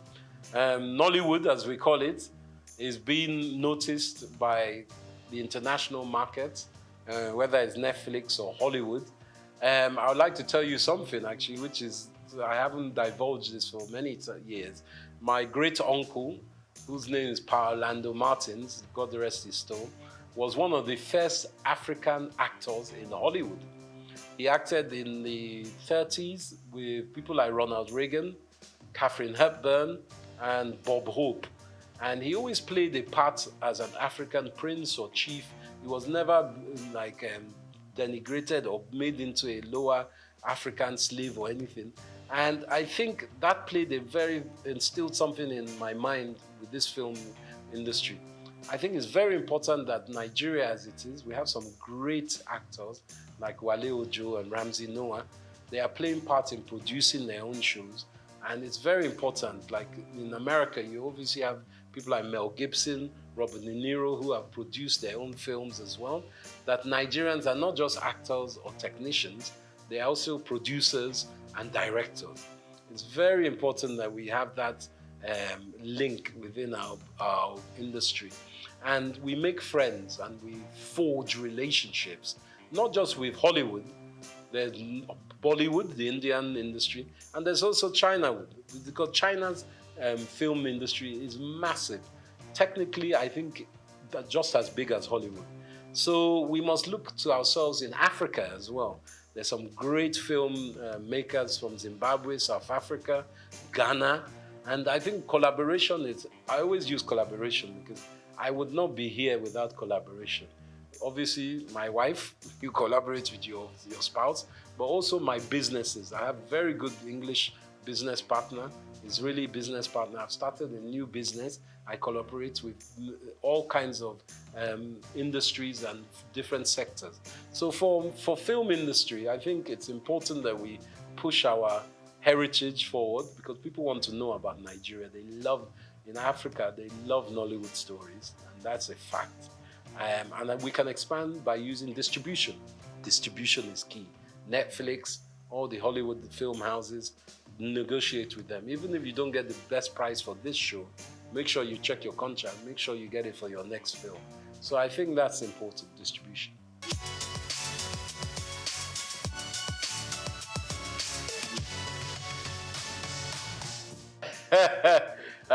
While I'm still alive, that's a very good question. Hope springs eternal with me, and I am optimistic about Nigeria. I think Nigeria is not what we all will think it will be. It's something it's a country that needs to be more fluid. We have in diaspora a lot of powerful individuals and groups. I think we need to connect even more with those individuals and groups who need to invest in Nigeria. Our youth is very talented and is very able, but it's also very abundant. So we need to find a way to link up education, apprenticeship to these youth, to give them something that is productive to work in. And that means expanding your mind as parents. It's not just doctors, lawyers, bankers that we need. We need artisans, we need creatives. And that's the most important point. It's a mind block. So for me, if we can work on Nigeria's mind psyche and the taboos of oh, we don't want our child to marry a musician. You know, even as a musician, you don't just have to be a rapper. You could be a music engineer. You could be a filmmaker. You could be an engineer that works with the technical aspects of editing. You could be a designer. There's so many aspects. So I say to my utopian Nigeria, learn from your brothers and sisters. International research online is very important. And for me, the dream is to see Nigeria as a fluid country of strength in Africa, where we're trading with African countries and we're using what we have as our asset. Technically, of course, we need Europe and America and everything, but we have it in Africa. We have it in Nigeria.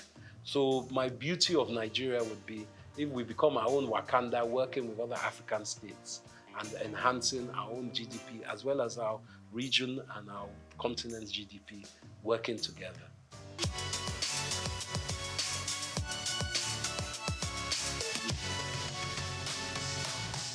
Gosh, my favorite, what's the first one? Food. As you can see, I like my food. I like a mixture actually. I like amala. I like yams. I swallow very well. Whether it's with ogbono soup, that's very good. But also, from my mother's riverside, there's one seafood okra that my mom used to make. And I still strive to find that. I go and find that whenever I go away. In London, you have some nice Nigerian restaurants, and in Lagos, of course, as across Nigeria. But nothing like home cooking when my wife makes me a nice, I suppose she makes a goosey for me, eba, and that's my staple. My best music, I love Afrobeats, of course, but predominantly I'm a Fela man. Ebenezer Obey. I like the old styles. And I also like Zaire music. There's high life that comes across Africa. But to be a lie to say I don't like Jimi Hendrix. I like Jimi Hendrix. He's a guitarist, a Native American, African-American guitarist. I love his kind of music. So those are my mainstays. And Gorillaz and De La Soul are still very great music of mine. Those are my Spotify at the moment. What was the other question? I like wrestling. They used to call it Gidigbo back in the day, Yoruba wrestling. I used to love that. I haven't seen that much lately, but I like Nigerian wrestling. Obviously, we play good football. We're great footballers as well, globally. But you said Nigerian sports. Polo. Nigeria, I like Nigerian polo as well.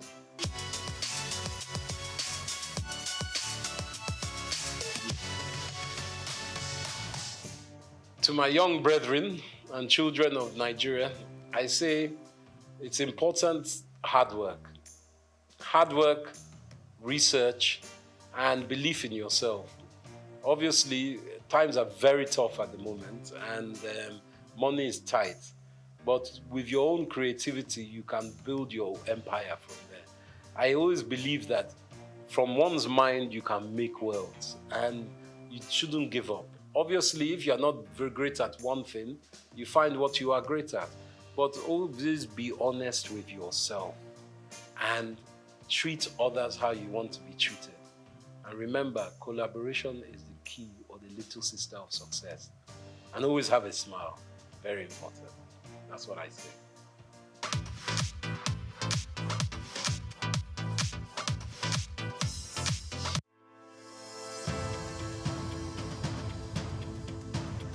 At the heart of a strong currency lies a simple principle. The demand for local goods drives production, creates jobs, reduces reliance on imports, and ultimately stabilizes the exchange rate. Countries like Rwanda, South Africa, and Egypt have achieved remarkable success by investing in their own industries. Rwanda has built a textile industry that competes with foreign imports. South Africa has developed a powerful automobile sector, and Egypt has excelled in agribusiness exports. These nations have strengthened their currencies by prioritizing local production, consumption, and exports. Nigeria, with its vast resources, stands at the threshold of a similar transformation. When Nigerians buy locally made products, fewer dollars flow out of the country for imports, preserving foreign exchange reserves. As local industries become more competitive, they can also expand exports, particularly under the African Continental Free Trade Area, bringing in foreign exchange and strengthening the naira. In 2022, Nigeria spent over $9 billion on food imports. If just half of that had been directed towards locally made goods, it could have significantly reduced pressure on the naira. The key lies in industries with the potential to drive economic growth: agro-processing, textiles, automotive, technology, and leather goods. Nigeria is already a leader in agriculture, but to fully benefit, the country needs to move beyond exporting raw commodities to processed goods. Products like cashew nuts, shea butter, palm oil derivatives, and hibiscus flowers command higher prices internationally.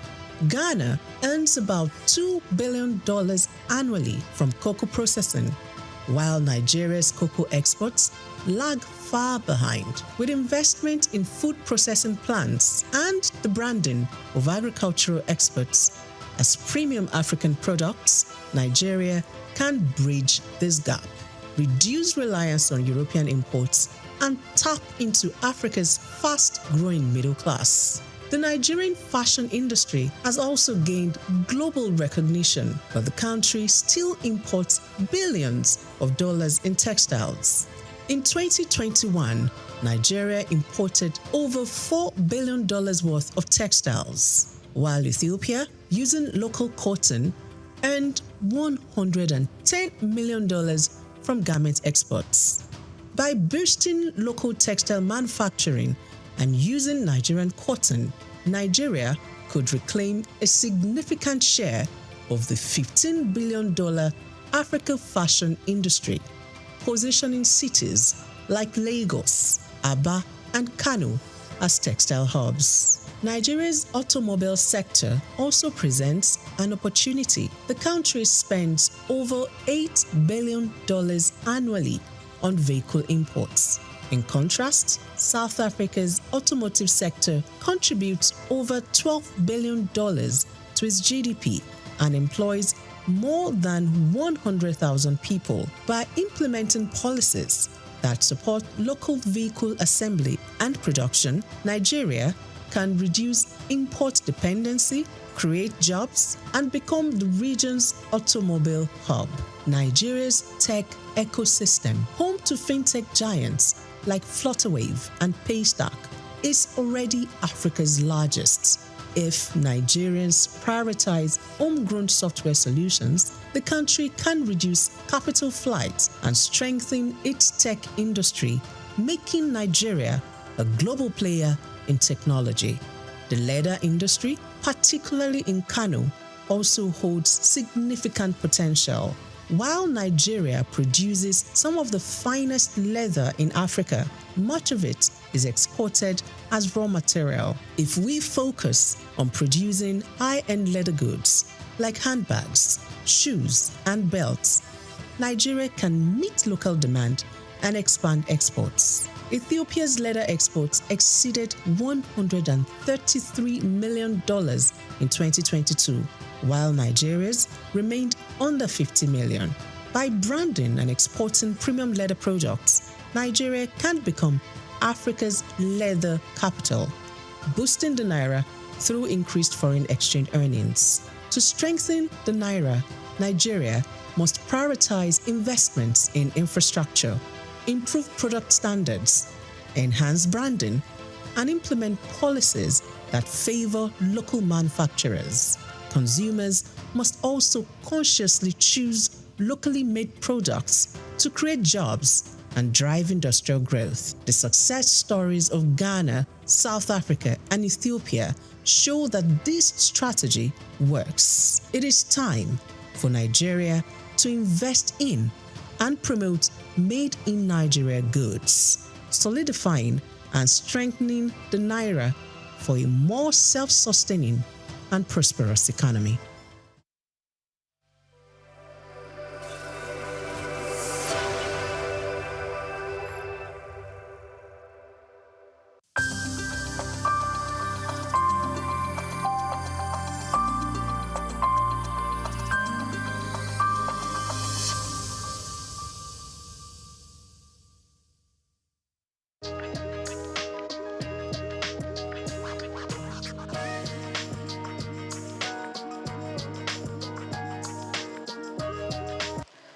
My name is Muiba Wonu Folami, an indigenous of Lagos State, Ikorodu, to be specific.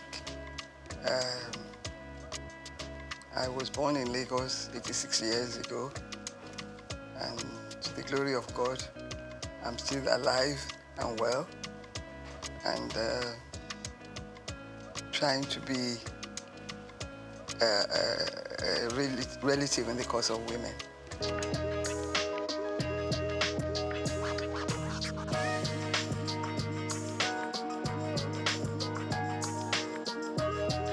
I attended primary school. I started at Ansarudin Alakuru School. From there to CMS Girls School, and then Queen's College, Lagos. From Queen's College, I went to the Portsmouth College of Technology for my A-levels, and then University of London for my first degree in law. The same university for my master's degree in law. I had, between obtaining my master's and my first degree, I was in Nigeria to do the mandatory law school course. I was one of the last people to do a 3-month course before it was changed to 1 year. And then went back to England for my master's. And from there to lecture at the University of Zambia. Back to Nigeria, I was appointed by Dr. Taslim Elias, the CJ of Nigeria, to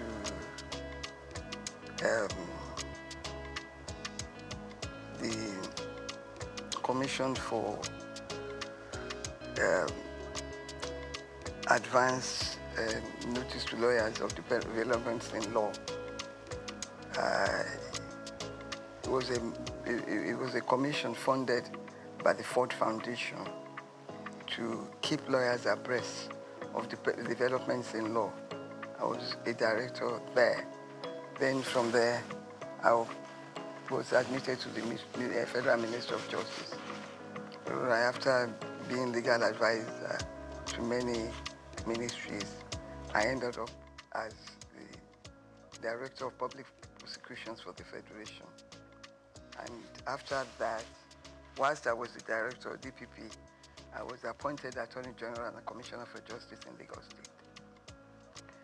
After retirement, I've been involved in social work, in religion. I've always had religion, but I spend more time on religion. I read, I watch telly, and I live a good life to the glory of God.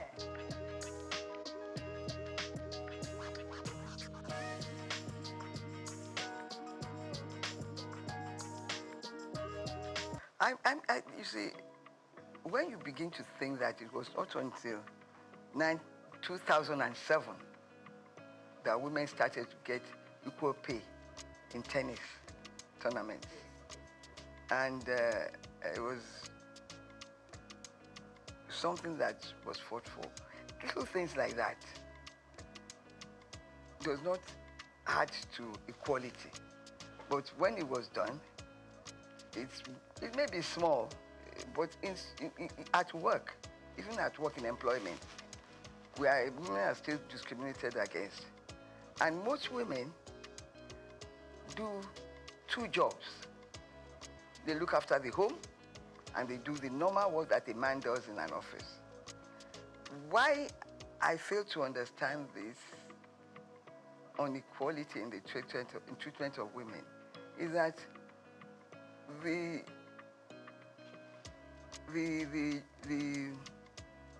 work, the responsibilities in the workplace is not reduced for women, even though we do not want to be paid the same salary as men. It's a fight that has continued, and in that area, I think we need to do more to push for more recognition. Women have contributed immensely to the society. The men that are now resisting equal pay were brought up by women. That's what I do not understand, that they can think like that. We continue to push. But how can we speed this up? By bringing it to the attention of world powers, recognition by every country of equal opportunities, equal pay. I want to know, I want somebody to explain to me the jobs that women cannot do. Yeah. They've contributed immensely. Even in the new thing, IT, we're well at par with men. So I do not see the reason for it.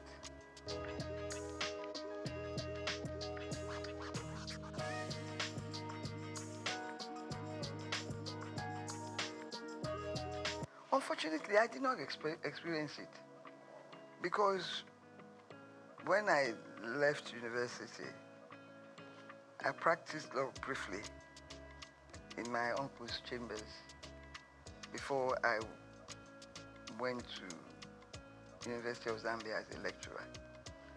There, my position was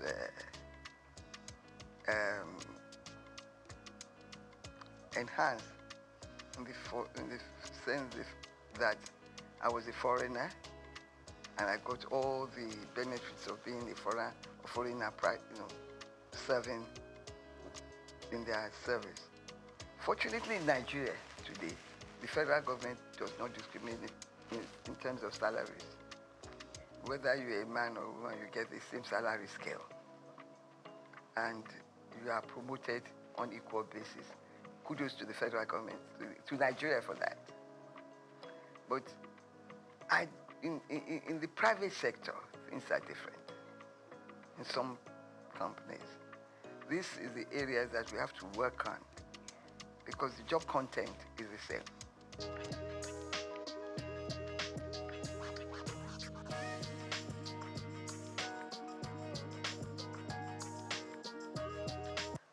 Some of these facilities are available in Nigeria. I learned by being a member of the Society for the Disabled that every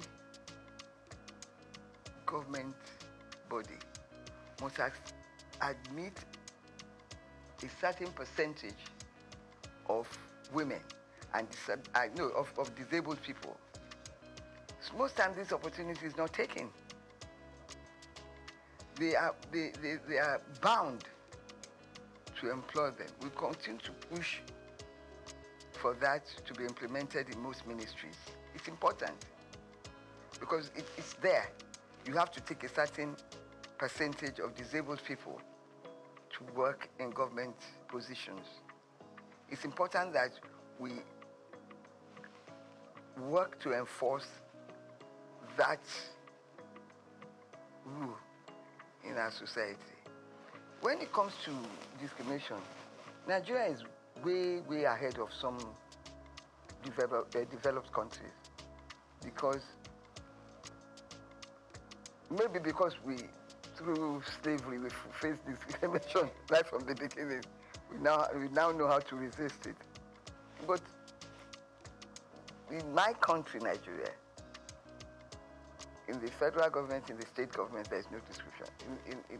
It may happen in private organizations, but they must continue to push to let them understand that the job content is the same.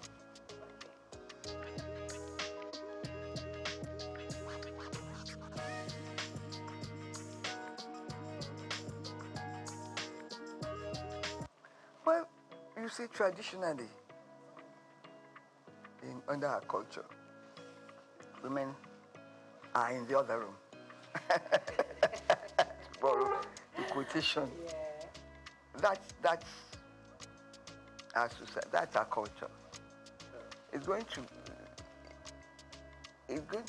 take a long time to evolve. In my time, female education was not so popular. It's only the educated few that strove to send their children to school, their girl child to school. They end up trading with their mothers or going to market and getting married off early. But as education began to rise in our community, its value was seen by my parents and others of their contemporaries to educate the girl child. And I believe the society is benefiting from that. So we must continue to push for the education of women, of girls.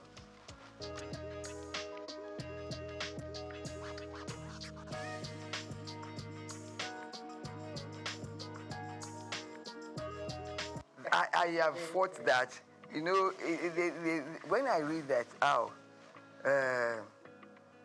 the certain state government has appointed look at our National Assembly. 4 women in the Senate. Isn't that shameful? And that is the society. We have to continue to push women up. Let these political parties know that we want women. Let us organize ourselves to continue to vote for women massively. I give kudos to our governor, Babajide Sanwo-Olu. His cabinet women is well represented in his cabinet. And I enjoy that, I love him for that. And I continue to urge him to do more. He's done a lot. I think Lagos State has the largest representative of women in cabinet.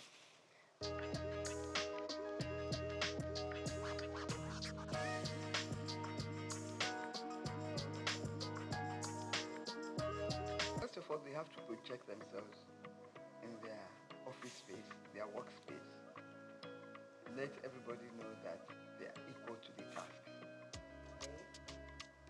Let us organize. There's a lot of society groups and societies that cater for the interests of women. I believe now violence against women is reducing in the society because there are sanctions for such behavior. I must say that speaking to the organization in charge of violence against women, I was amused to learn that some men come there to complain and that they are also being violated and abused. Yes, it's a two-way It's a two-way thing. So that is reducing our society. Education of the girl child is important. We have to let the locals know that education is important. Let them showcase to them the lives of those who have been educated and who are holding high positions. I'm glad that our president, Bola Ahmed Tinubu, has returned history to the classrooms. It's important. Let them know about people that have contributed to the development of our societies and country. It's important.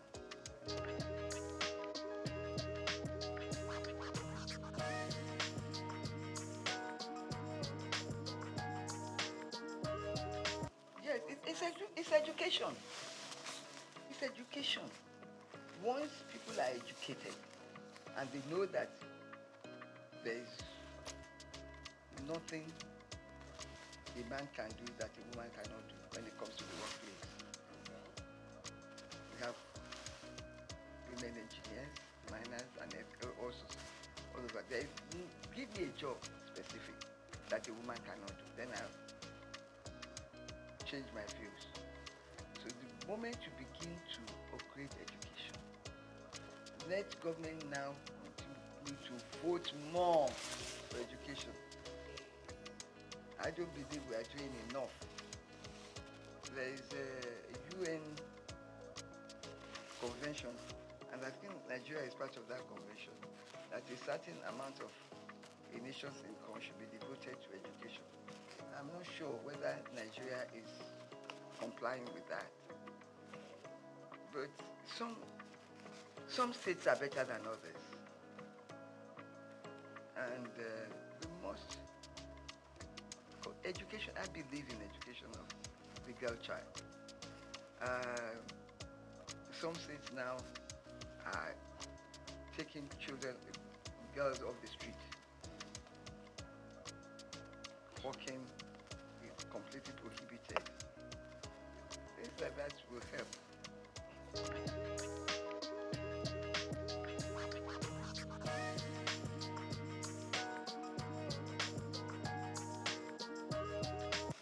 Unfortunately, in Nigeria, we are not advanced enough to use our votes to change things. We are still not voting for individuals. We are voting for party, irrespective of performance. Education will help. And when we join other nations for the same purpose, we get results. Our organizations who are fighting for women in Nigeria should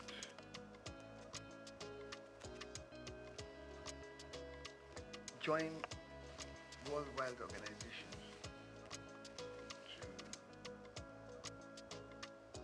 showcase our own situation and learn. I believe that when you talk to others, you come back with ideas on how to improve things. So we must improve things by telling women in positions to show, to continue to prove that they are more than up to the task. It will not come to us on a platform of both. We must show by our actions and behavior that we are up to the task.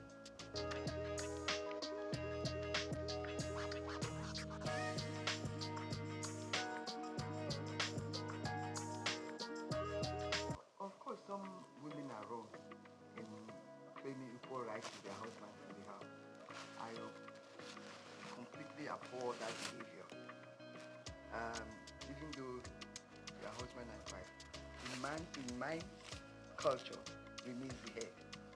You should be respected. You should be respected.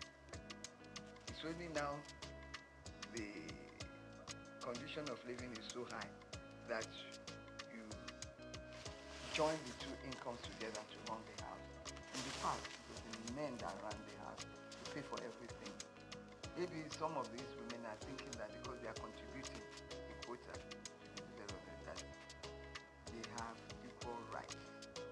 Yes, they have equal rights in the upbringing of the children, in their homes and everything. But respect is important. That will keep the home, and the children will learn and imbibe it into their own children too. Equal right does not, in my view, mean that you can be rude, can not submit to your husband's wishes. Equal right means something differently. Respect comes out of it. It's important.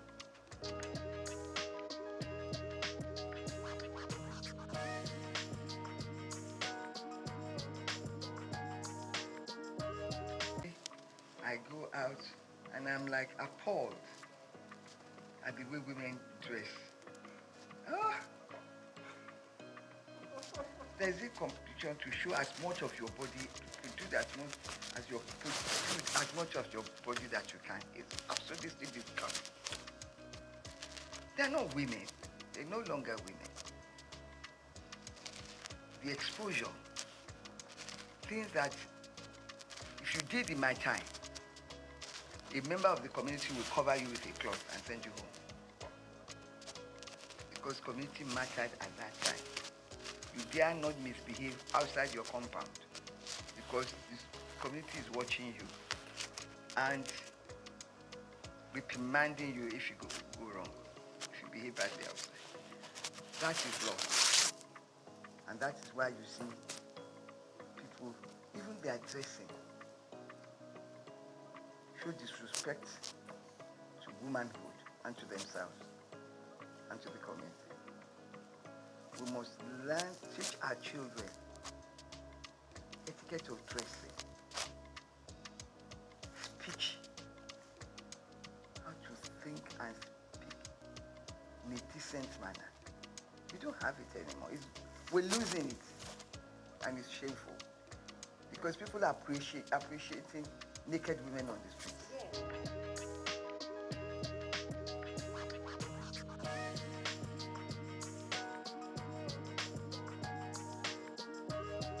Both sides. If people dress badly and you tell them and ignore them, they won't try the next time. For instance, I believe nobody can dress to come to my house or to come to my party like a naked woman. I will turn her back. I will turn her back. So that's the type of thing that we should all do. Let the people doing this know that we do not appreciate things like this. When the society itself corrects it, we must correct it individually. It doesn't, if their parents cannot correct it, we must, by ignoring them and not allowing them to come near us.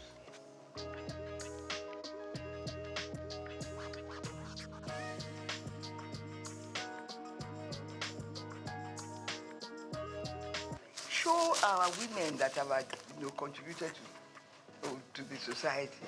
Yeah. Show them, showcase them, showcase them. Yeah. We have the first woman senior advocate of the idea. We have Okonjo Iweala. We have, in the UN. We have all sorts. We have what's this pharmaceutical woman? Um, she's done so much. The younger ones are there.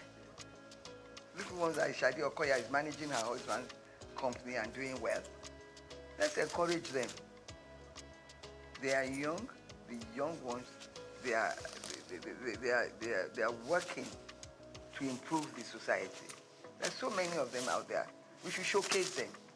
Let them know that we have women who are of top quality, intelligent, and well-behaved, and they dress well.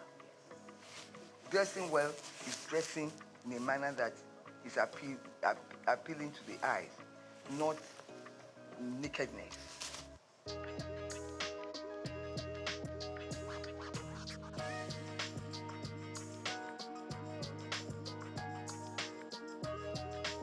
That's my darling, this new CJN of Nigeria. Okay. Who do that?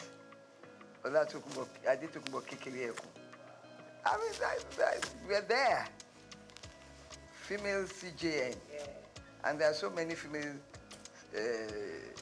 chief judges all over the Federation.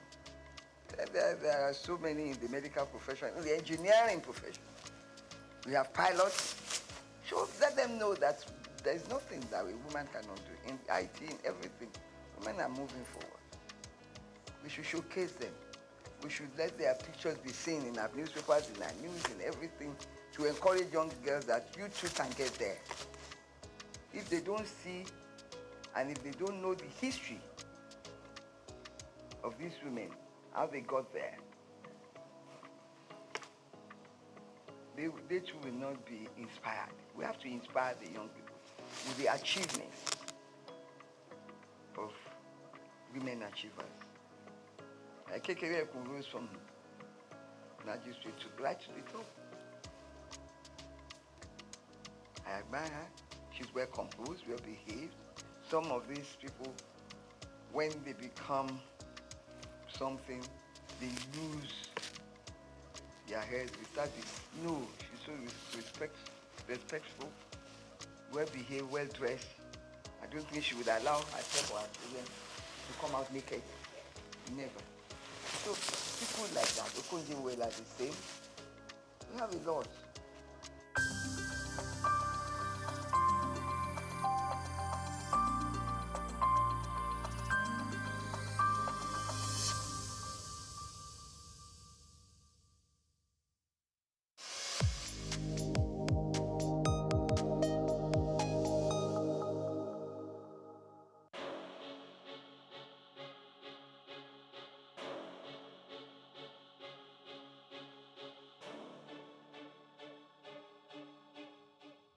Elon Musk is a visionary entrepreneur leading innovative ventures in technology, space exploration, electric vehicles, and renewable energy. Musk was born on June 28, 1971 to a South African engineer and his mother, a Canadian model and nutritionist in Pretoria, South Africa. His talents for computers and entrepreneurship emerged early, and at age 12, he created and sold a video game. Musk studied physics and economics at Queen's University and the University of Pennsylvania. In 1995, Musk founded Zip2, sold to Compaq for $307 million. He also co-founded X.com, which became PayPal, acquired by eBay for $1.5 million in 2002. Driven by a vision for humanity's multiplanetary future, Musk founded SpaceX in 2002, developing affordable rockets to support International Space Station mission and NASA's Artemis program. He became a major investor in Tesla 2004, launching electric vehicles like Roadster, Model X, and Model 3. Tesla unveiled the Cybertruck, beginning deliveries in 2023. Musk acquired X, formerly known as Twitter, in 2022, aiming to enhance future and transparency. Musk has at least 12 children from multiple relationships, including Justin Wilson, Tallulah Riley, Grimes, and Siobhan Zilis. Through SpaceX, Tesla, and other ventures, Musk shapes technology and innovation globally, and his influence extends beyond business into politics and culture.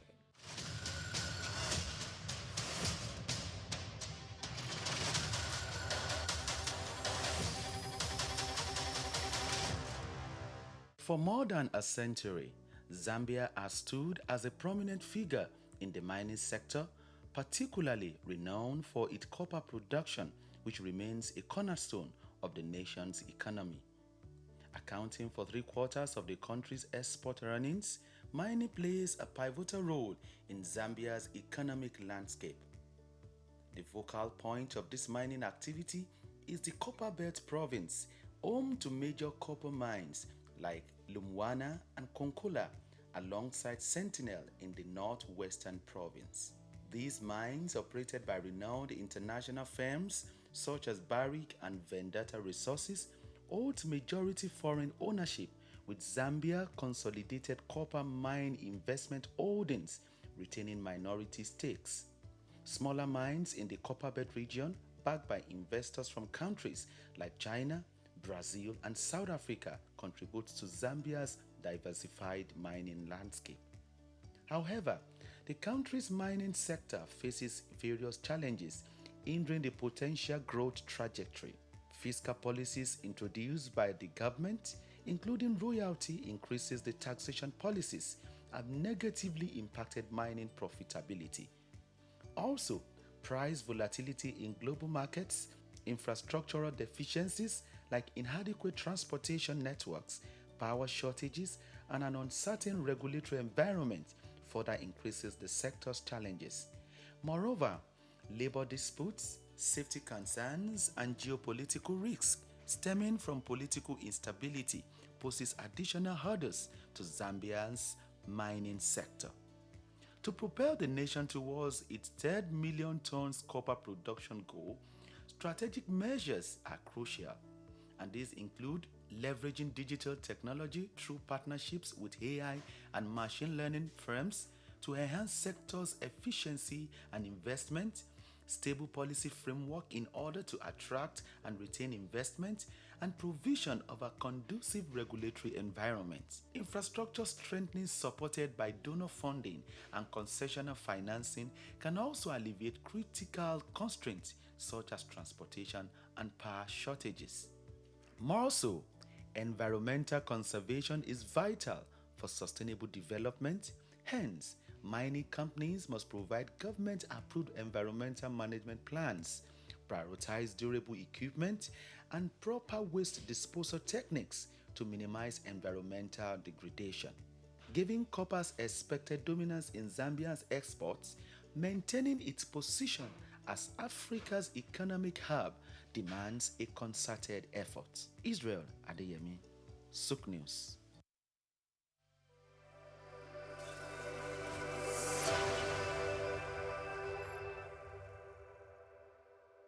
Declaring a state of emergency on the education sector in the state was a bold step, perhaps the only way for Governor Abba Yusuf to clean up the rot he said he met upon his assumption of office on May 29 last year.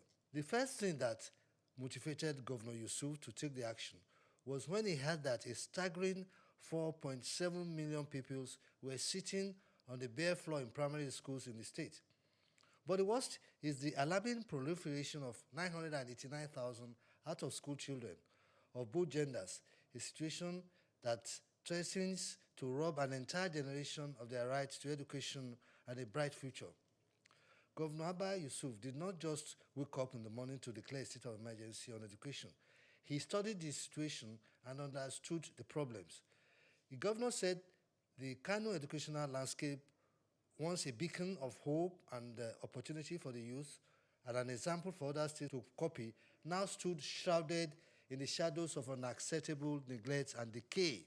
These problems are multifaceted: shortage of qualified teachers, inadequate teacher training,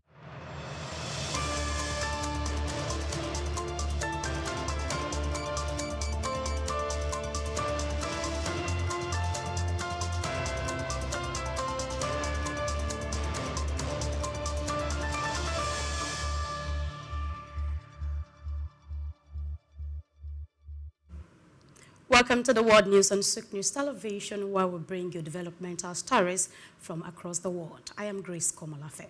We'll begin from Africa, the largest continent. The Ugandan shilling remained stable today as importers showed reduced demand for foreign currency. Traders noted that commercial banks quoted the shilling at 3,660 to 3,670 per dollar, the same level as Monday's close. The currency's stability reflects a balanced foreign exchange market with limited pressure from importers seeking US dollar. Analysts suggest that the current trend may persist unless there is a significant shift in demand or external market condition. Kenya Treasury has announced plans to repay 114 billion shillings in loans using proceeds from a newly issued Eurobond. Treasury Cabinet Secretary John Mbadi stated that this move is aimed at managing the country's debt obligations and ensuring financial stability. The repayment strategy seeks to ease pressure on Kenya's foreign reserves while improving investor confidence in the nation's fiscal management.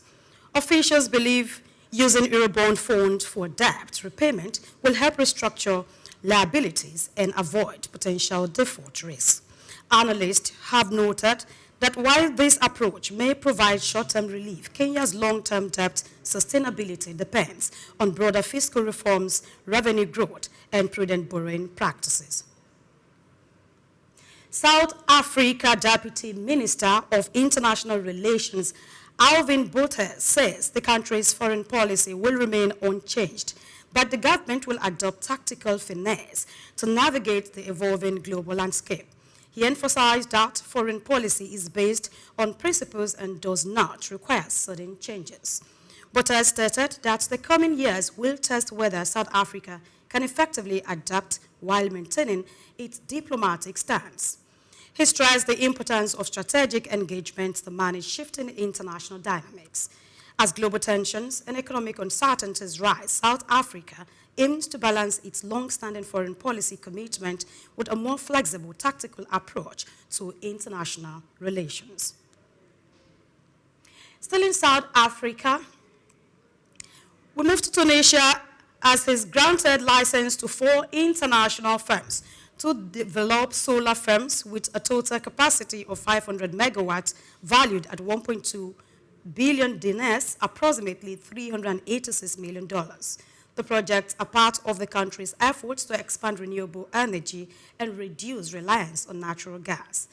The awarded companies include Francis Square International SAS, which has developed 300 megawatt, Votalia with 100 megawatts, and a joint venture between Norway's Scatec and Japan's Ilos, a subsidiary of Toyota Shusho. For another 100 megawatts, this project marks the first phase of Tunisia's international renewable energy tender for 1,700 megawatts. Tunisia aims to generate 35% of its electricity from renewable sources by 2030, potentially saving $200 million annually on energy costs. And on health funding, African nations struggles as UNAIDS warns of HIV setback. We'll bring you more after this break. Please stay with us.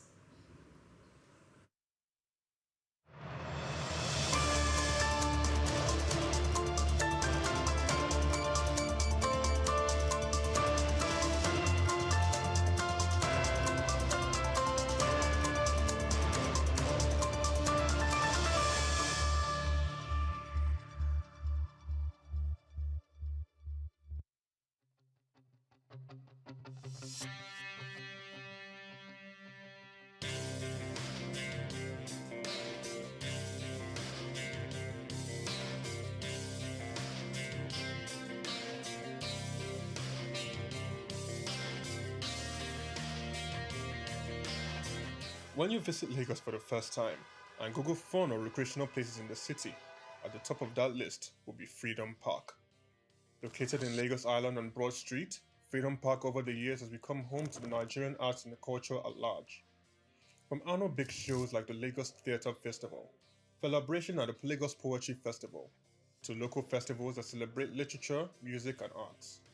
Freedom Park is one of the most visited recreational sites in Lagos for both local and tourist people alike. A place to mingle, unwind, or simply just have fun. Freedom Park, however, hasn't always been a place of fun and games. It has a history that dates to 1861, when Lagos was made a British colony. In 1885, Freedom Park was built as a fortified prison from imported bricks. It was referred to as Her Majesty's Broad Street Prison. Some prominent political prisoners were held in the prison, people such as Herbert Macaulay, Michael Imodu, and Obafemi Awolowo. In 1979, Her Majesty's Broad Street Prison was destroyed, reduced to a dumping ground. It was later rebuilt in the 1990s, celebrated in 2010, Nigeria's 50th Independence Day. Freedom Park still holds a bit of its history within its walls in the museum where there are pictures and artifacts. Some of the old prison facilities have been converted into leisure facilities that people visit and enjoy today.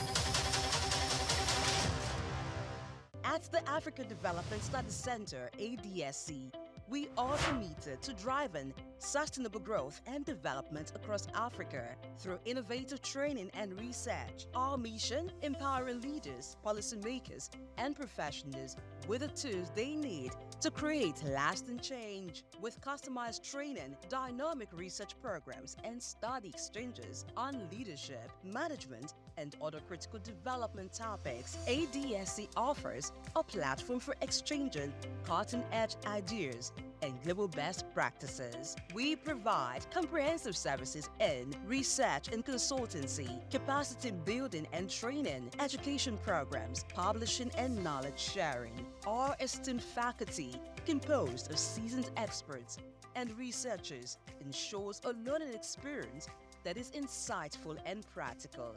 We specialize in policy development, implementation strategies, and monitoring and evaluation. At ADSC, learning is engaging and enjoyable. Our unique methodology includes talks, interactive exercises, games, video screenings, and lively seminar discussions, all in a comfortable and friendly environment. For more information, email us at info@adstudiescenter.com or call +234 912 039 2362. Visit our website www.adstudiescenter.com to explore our programs and upcoming events. Africa Development Studies Center, rethinking development for Africa. We've got just what you need right here at Femi Wash Media. Call it the Midas touch, and you wouldn't be wrong. Let us record, produce, mix, and master your audio like nobody does. Reach us on our contact today for the best quality job.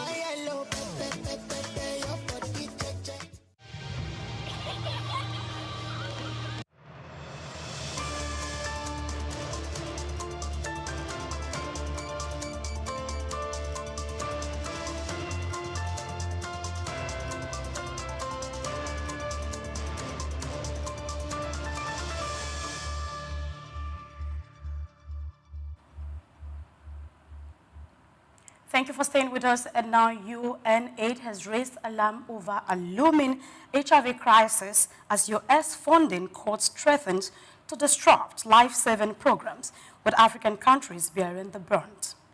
The agency warns that these reductions could lead to 6.3 million additional deaths globally over the next 4 years, straining fragile healthcare system across the continent. Executive Director Winnie Brianyima urged urgent actions to restore financial support and proposed a groundbreaking deal for U.S. pharmaceutical giants Gilead to license its prevention drug, lenacapavir, worldwide. She emphasized that such a move could turn the tide against new infections, benefiting both global health and American businesses. With U.S. contributions accounting for 35% of UNAID's budget, the organization faces a worst-case scenario as European donors also scale back support, redirecting funds to defense. This funding gap leaves African nations struggling to maintain HIV treatment programs amid growing public health challenges.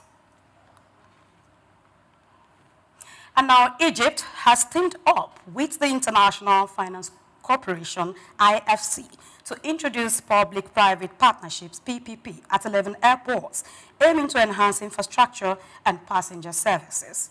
As a pilot project, IFC will serve as a transaction advisor for Hurghada International Airport, assisted in selected a private partner for upgrades, maintenance, and operations, while keeping owners with the state.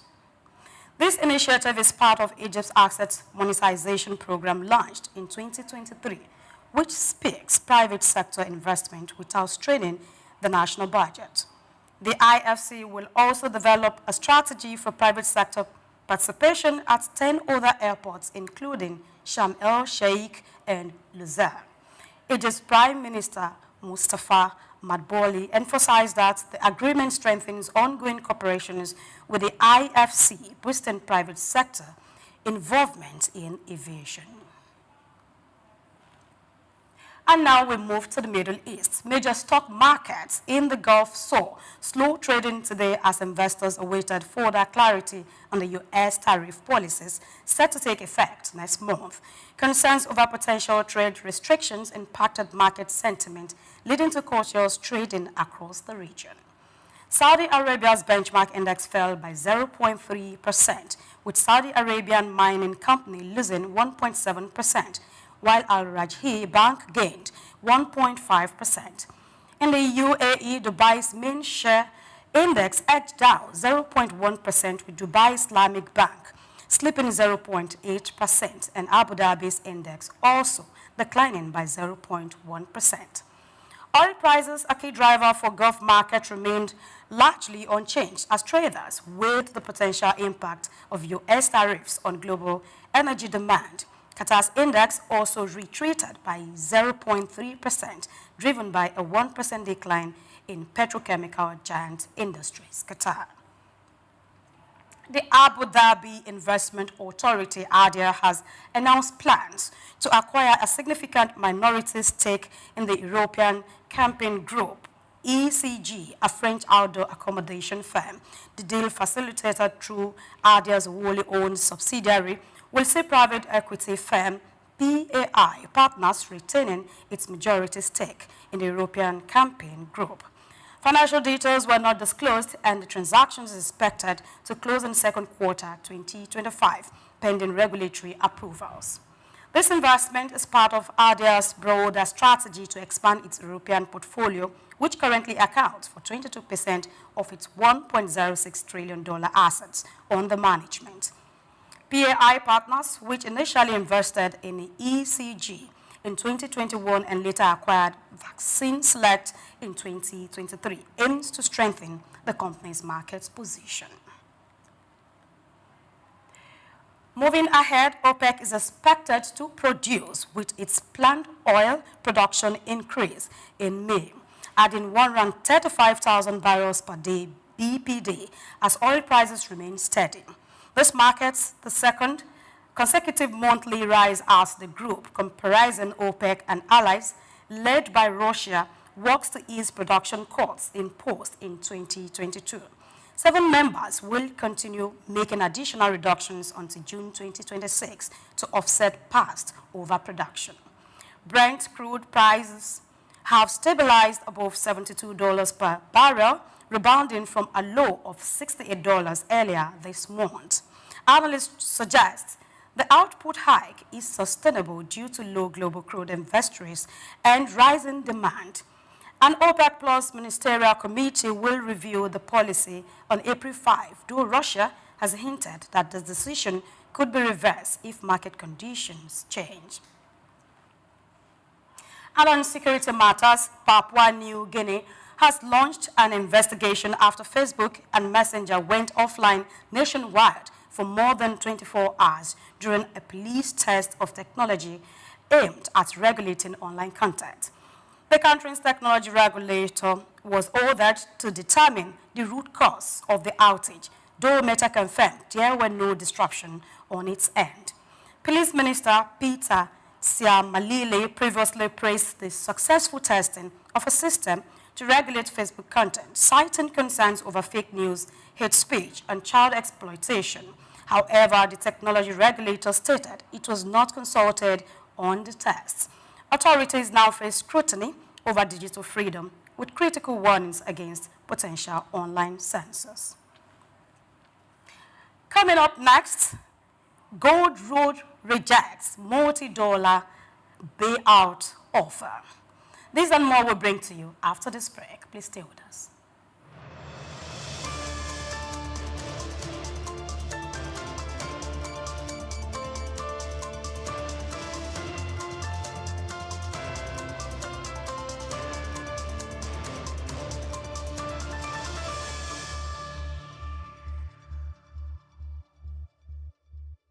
Glad you're still with us. Now we'll move on. Australia Gold Road Resources has rejected a $2.1 billion takeover bid from South African mining giant Gold Fields, arguing that the offer undervalues the company.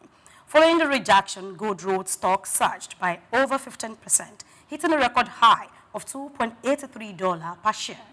Goldfields sought full control of the Gruyere gold mine in Western Australia, a key asset shared with Gold Road, but the bid was dismissed as opportunistic, citing the mine's underground expansion potential. In a counter-proposal, Gold Road offered to buy Goldfields' stake in Gruyere, but the offer was declined. Analysts suggest Goldfields may return with a higher bid as global gold miners pursue consolidation amid soaring bullion prices. The move comes after Northern Star Resources' recent $3.3 billion acquisition of De Grey Mining, where Gold Road holds a significant stake.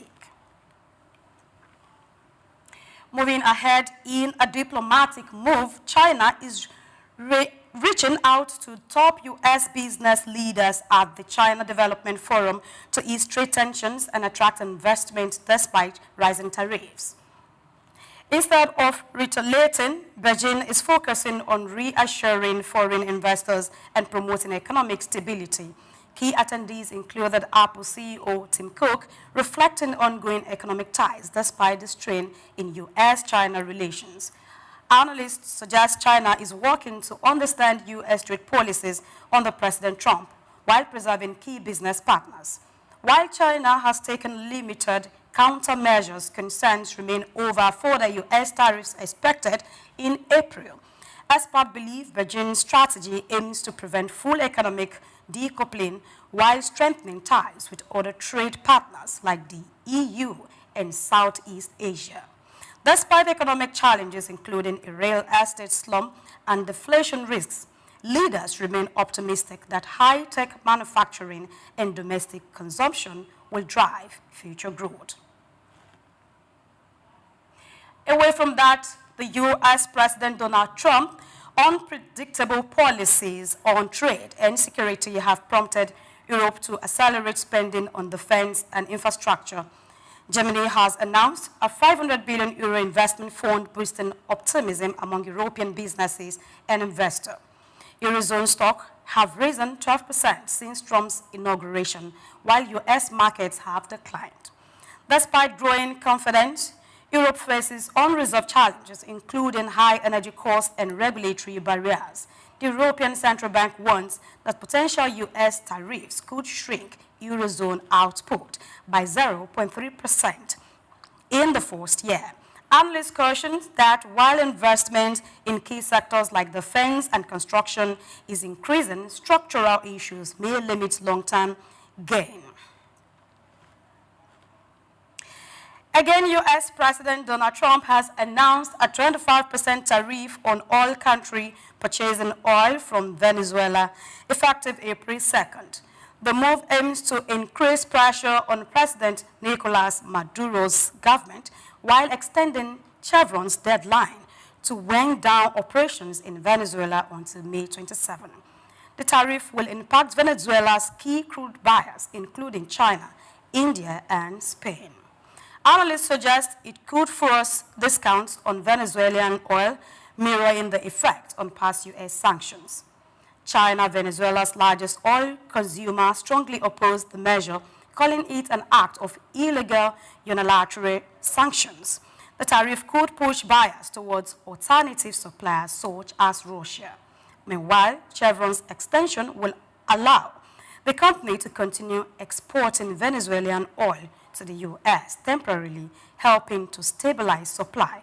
Oil prices rose nearly 1.5% following the announcement. And lastly, in sport, Ghana moves closer to World Cup qualification. Enter the story, Ghana secured a 3-0 victory over Madagascar in a World Cup qualifier held in Morocco, with Thomas Partey scoring twice and Mohamed Kudus adding a third. The win boosts Ghana's chances of qualifying for the 2026 World Cup in the United States, Mexico, and Canada. With 15 points from 6 matches, Ghana leads Group 1, sitting 5 points clear of Madagascar and 6 ahead of Mali. Only group winners qualify directly, while the best 4 runners-up face a challenging intercontinental playoff. Mali's goalless draw against the Central African Republic further strengthens Ghana's lead.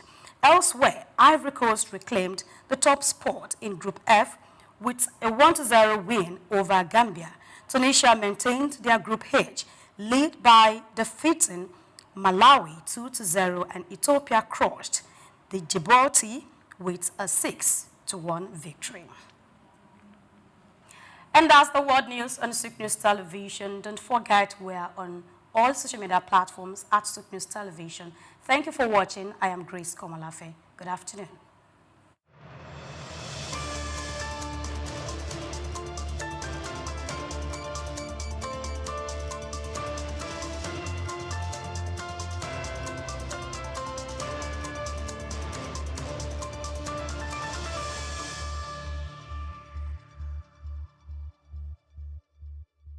We've got just what you need right here at Femi Wash Media. Call it the Midas Touch, and you wouldn't be wrong. Let us record, produce, mix, and master your audio like nobody does. Reach us on our contact today for the best quality job.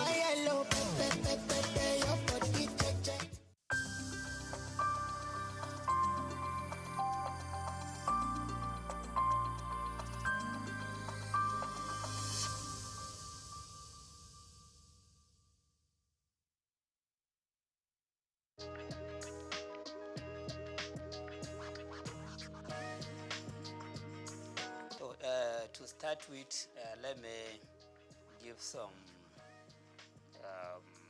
introduction to myself.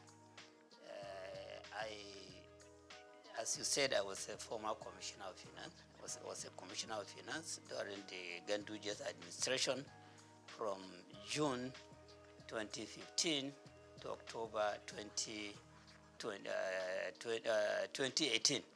I was there for 28 months, okay, as a commissioner of finance.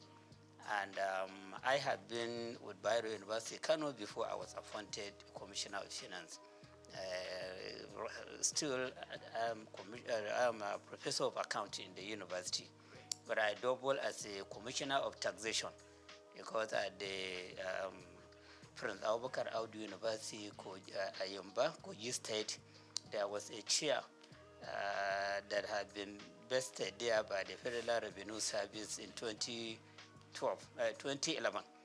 And they invited applicant for that chair, and I was the successful person, successful applicant. So I still occupy that chair, even though the chair is not functioning. But I got the privilege of serving as the elected or selected professor of taxation in that university. So I am in the area of taxation. I've done a lot of researches in that. And then I serve as the Federal Commissioner of the Tax Appeal Tribunal. So it was on 15th November that our tenure came to an end, from 2018 to 2024 November. So you can see that I have been involved at various levels on the issue of fiscal policy, tax revenue generation, tax revenue utilization. So this reform that we are talking about was brought about by the president with a view to maybe perfecting the tax system in the country. So he formed a committee to advise him as to how to go about coming up with very good national fiscal policy, not just tax policy, and then how to reform the taxes in the country to make them better so that Nigeria can compete with other economies that are advanced in the area of utilization of taxation as a means of growing up the economy and achieving sustainable development. So this I know, the process and all that have gone into this project of reform.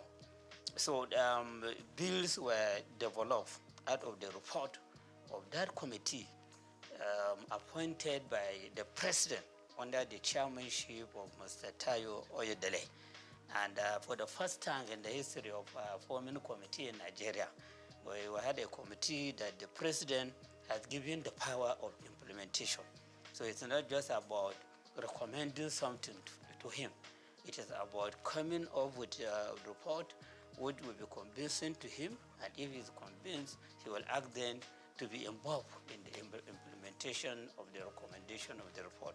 So I think that is why the committee just presented the proposed bill to him without taking this bill to the public domain. Because of the trust that he has on the committee, he just sent the bill to the National Assembly for consideration, for passage into law. And in the bill, they even gave deadline as to when the bill to be passed into law. They expected that the National Assembly would deliberate on this committee, on this bill, to the extent that the bill will be passed into law before 1st January 2025, so that by 1st January 2025, the content or the provision in these bills will begin to be implemented by the government. 4 bills were developed and proposed. And then, unlike the expectation, the comment you made that people are more concerned about the administrative, tax administrative bill. What the bill that is generating the highest controversy is the Nigerian tax bill. That is the bill that has made provision for repealing about 11 taxes that are currently existing, including the VAT itself, including petroleum profit tax, including personal income tax, including companies income tax, and other taxes like capital gain tax, casino tax, etc., etc. And then about 14 laws that are related to taxation, including laws that are designed to exercise control over consumption, over production.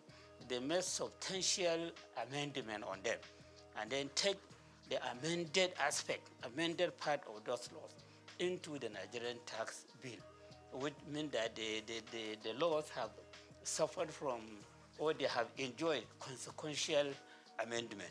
So this bill, which is expected to become an act by 1st January, is now becoming an amalgamation of most of the taxes that Nigeria is using now.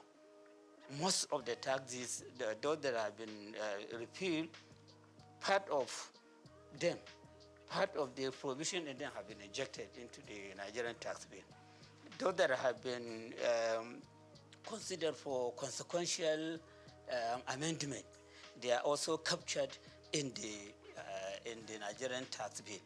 And then they made a lot of paragraphing, creating part, creating section, etc., etc., to the extent that the content of that bill is about 220 pages.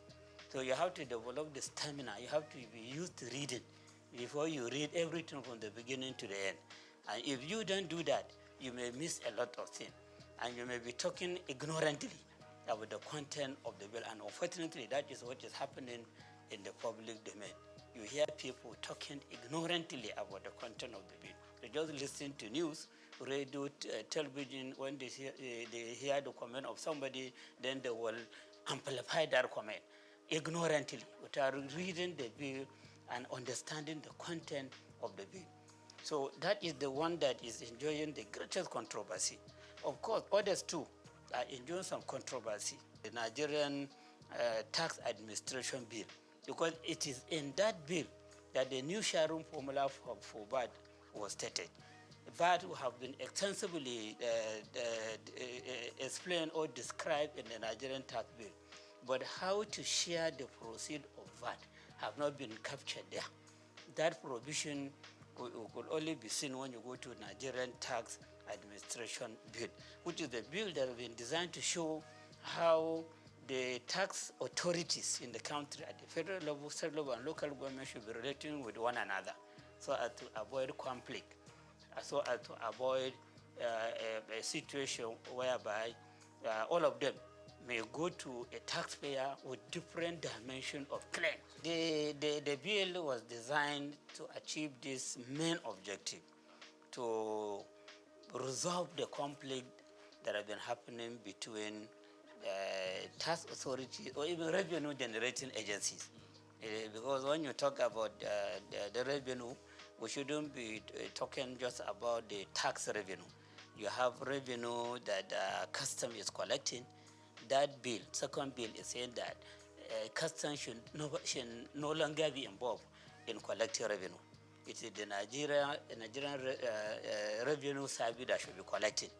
Customs, let them take care of their responsibility of checking item coming in, item going out, which is another area of clash. These custom people, they are used to collecting money. Okay, and they are used to, many of them, a lot of allegations are there as to how they are collecting this money, how they are not remitting the correct amount. So now, collection of custom duty will no longer be the responsibility of custom official, custom service. It's the Nigerian Revenue Service that should be collecting. The same thing with all other agencies of government that are considered as revenue centers. So that bill has made adequate provision to show that they know the moment this bill is passed into law, they don't have any power to collect revenue. It's the Nigerian Revenue Service that should collect. Let them deal with their own responsibilities of stabilizing the economy, ensuring control over consumption, over production, over whatever. But then collection of revenue is not their own. And then between the state internal revenue service and the Nigerian Revenue Service, there should be harmony. If there are revenues sources that are difficult for the state revenue service to utilize in generating revenue, they can bring in, they can collaborate, or they can reach agreement with the Nigerian Revenue Service to do the collection and then share the amount collected as per the agreement, or take cost of collection as per the agreement and then give the state internal revenue service or even local government revenue committee what they deserve. So the expectation of the Nigerian Revenue Nigerian Tax Administration Bill is to bring about harmony and understanding. So how that could be brought about is a question to be answered. Because of the nature of Nigerian, the nature of official, and the way the people put their eyes on money. They want to be the one collecting money or keeping money or doing something with money. And now you are saying that all those that are used to that, they have to they will be suspended from doing that, or they will be banned from doing that. It is only that agency, the Nigeria Revenue Service, that will be doing it. So there are some issues there that are calling for a question, okay, understanding among the agencies involved or the tier of government involved, and then of course patriotism to ensure that whatever we do as revenue collectors, as treasury managers, as revenue utilizers for the execution of various projects, we demonstrate ethics, we demonstrate honesty and integrity. The revenue agency itself, before now, the revenue agency is behaving as if it is for the federal government. And this bill that has been sent to the National Assembly is encouraging the Nigerian Revenue Service, which will now replace the Federal Revenue Service and the law that established it. It's encouraging it to consider itself as a federation agency, not federal government agency. It is to be serving the interests of the federation. And so the concern of the state should be addressed by that agency. The concern of local government should also be addressed. It should be an agency that should be mentoring local government revenue agencies or tax authorities and state government revenue authorities or tax authority, so that they carry themselves together as a team, then ensuring that we have very good tax system in the country, that we have adequate revenue generation on taxation, which should be put to use for executing various projects that will bring about sustainable development in the country. So when you look at all the provisions made in the Nigeria Revenue Service Bill, they are talking about the need for harmonious working relationship. They're talking about the federal Nigeria Revenue Service to serve as the model to state revenue service and local government revenue committee, so that they have very good understanding in implementing the provision in the Nigerian tax bill and the Nigerian tax administration bill. So all the provisions are like that. And then provisions have been made adequately as to the position of the executive chairman of the State Internal Revenue Service, the need for governing board, which will have that chairman as the chairman, the need to have a technical committee at the state level, and who are to be members of that committee, the whole and representation to be drawn from various MDAs and other agencies of government and federal government into the committee, and many other issues. And even at the local government level, there is a need for revenue, local government revenue committee, which should be chaired by the councillor in charge of revenue or finance at the local government level, and who the members are and their function. So when you look at all the provision there shouldn't be any controversy. Even if there will be controversy, it should be less, and it should be something that could be resolved. For example, personally, I will not support a situation whereby the chairman of the State Internal Revenue Service should also be the chairman of the board. This is against corporate governance system. And then the same person will be the chairman of the technical committee. The same person will be the chairman of the revenue joint committee, where all the representatives for local government will be members and other agencies. So it will be as if the chairman of the Internal Revenue Service at the state level will become the alpha and omega on all revenue issues in the state. And that person may even be seen himself to be more powerful than Commissioner of Finance. When I was Commissioner of Finance, I was serving as the supervisory person on all the activity in the Internal Revenue Service. The chairman of Internal Revenue Service should be reporting to me, should be taking orders to me. He shouldn't be going directly to the governor. But the provision is showing that the chairman of Internal Revenue Service is equal to the commissioner. And in fact, they were even saying that governor is just to nominate him and has to go to the House of Assembly for clearance.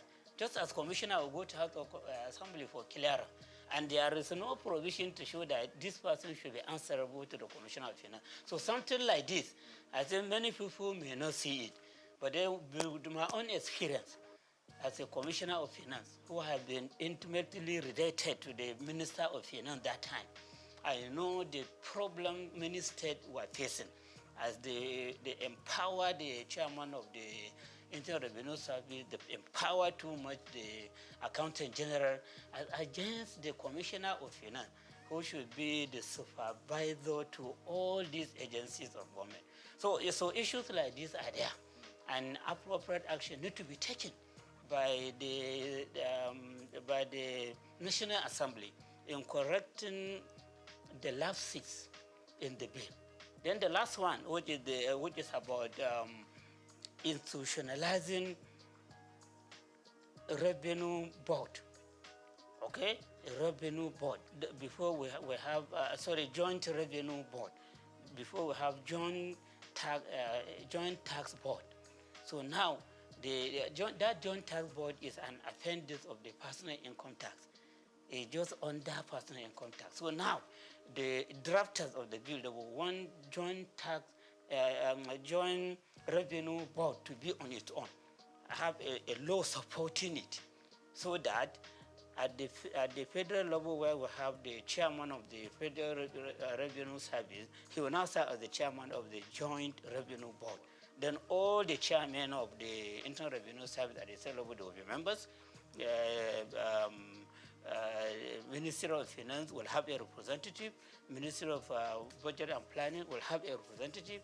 And you have some other agencies of federal government that may send representatives into that board. So that board will be taking decision on monthly basis on where improvement should be made, how to solve problems between one tier of government and another, and many other things, which will be very, very beneficial to the president or the Federal Executive Council, and then beneficial to governors and the various state executive council on fiscal policy and on utilization of taxation to generate revenue, and on utilization of the revenue being generated by these agencies. Because many people are having the feeling that the agency, they collect this money and they spend the money. But in real sense, they only collect, but they remit to the government, into the treasury of government. So while they collect, they have the responsibility of collection, they don't have the power to spend a kobo from the amount generated. It is the government that takes care of that. So the Joint Revenue Board has been given a lot of responsibilities in that bill. So when it becomes act, become a law of itself, so the Joint Revenue Board will now be more powerful than what we know before as Joint Tax Board. So this is just the summary of the bill that have been sent to the National Assembly for passage into law.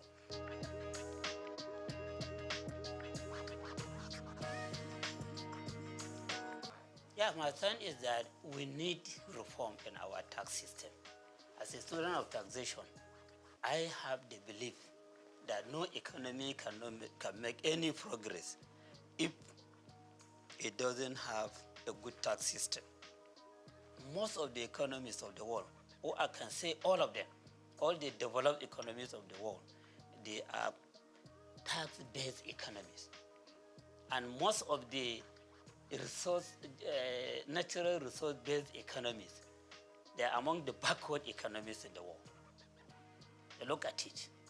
All the members of OPEC, none of them is part of the G20. They have the revenue, they have the oil, they are producing it in great quantity, but they are still being considered as developing economies.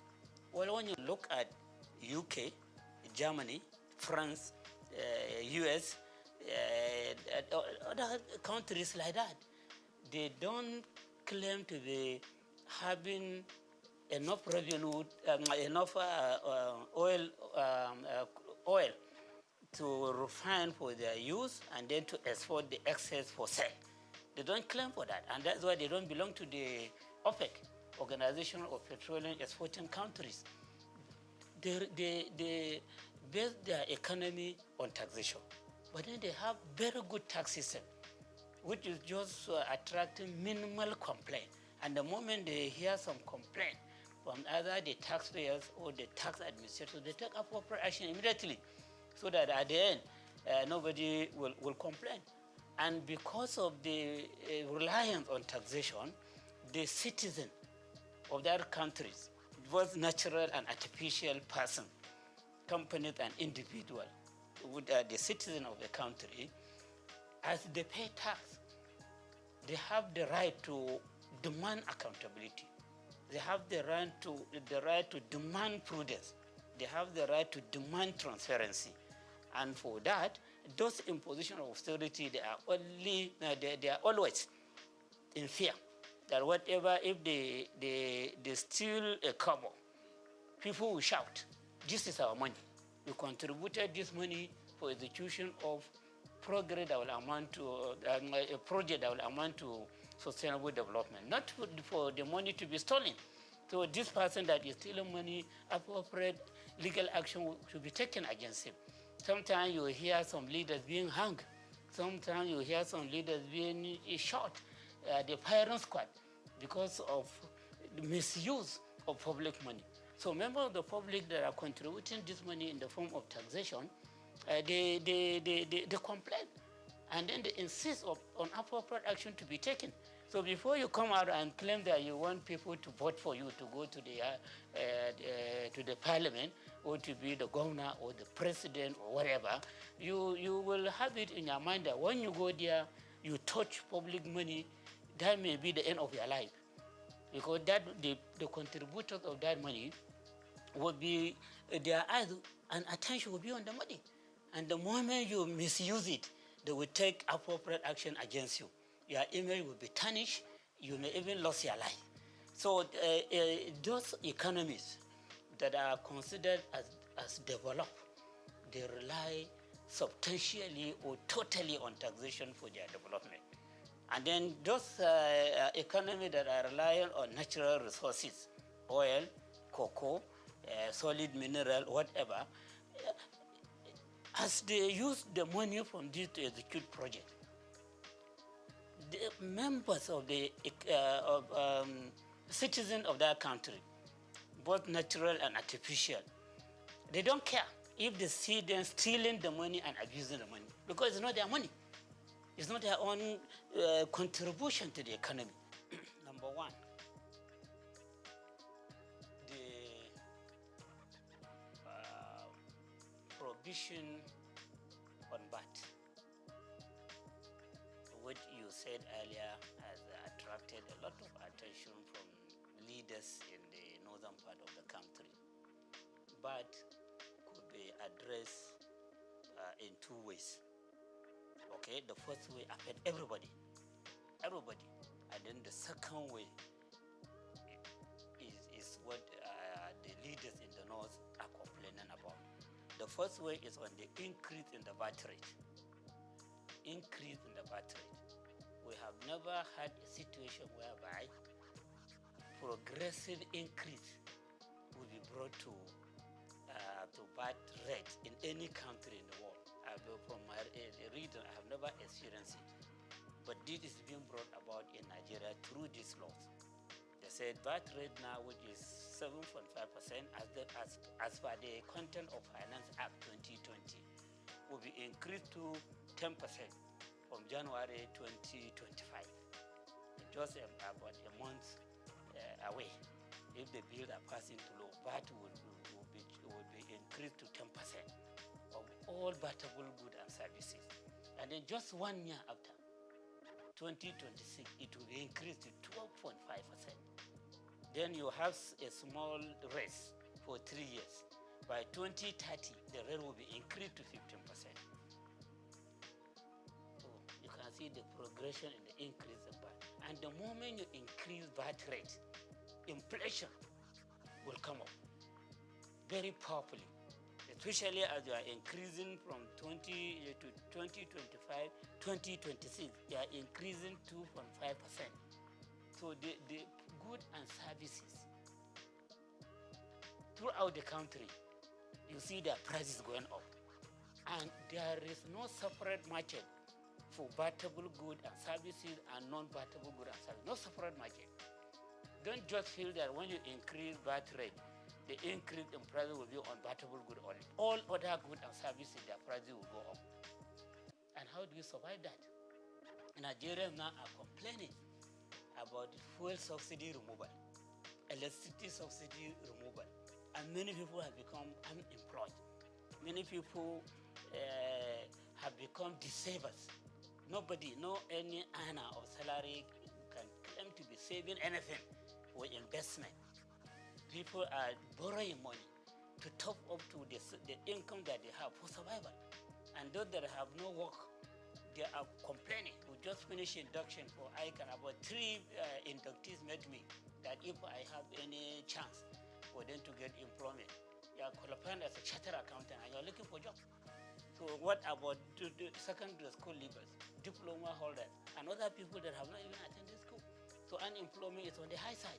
And increase in inflation is a killer to businesses, because when you don't have people buying, you have to stop production. You have to stop providing services. And when you stop production, you sack your employees. And then you have more people go into the employment market and labor market.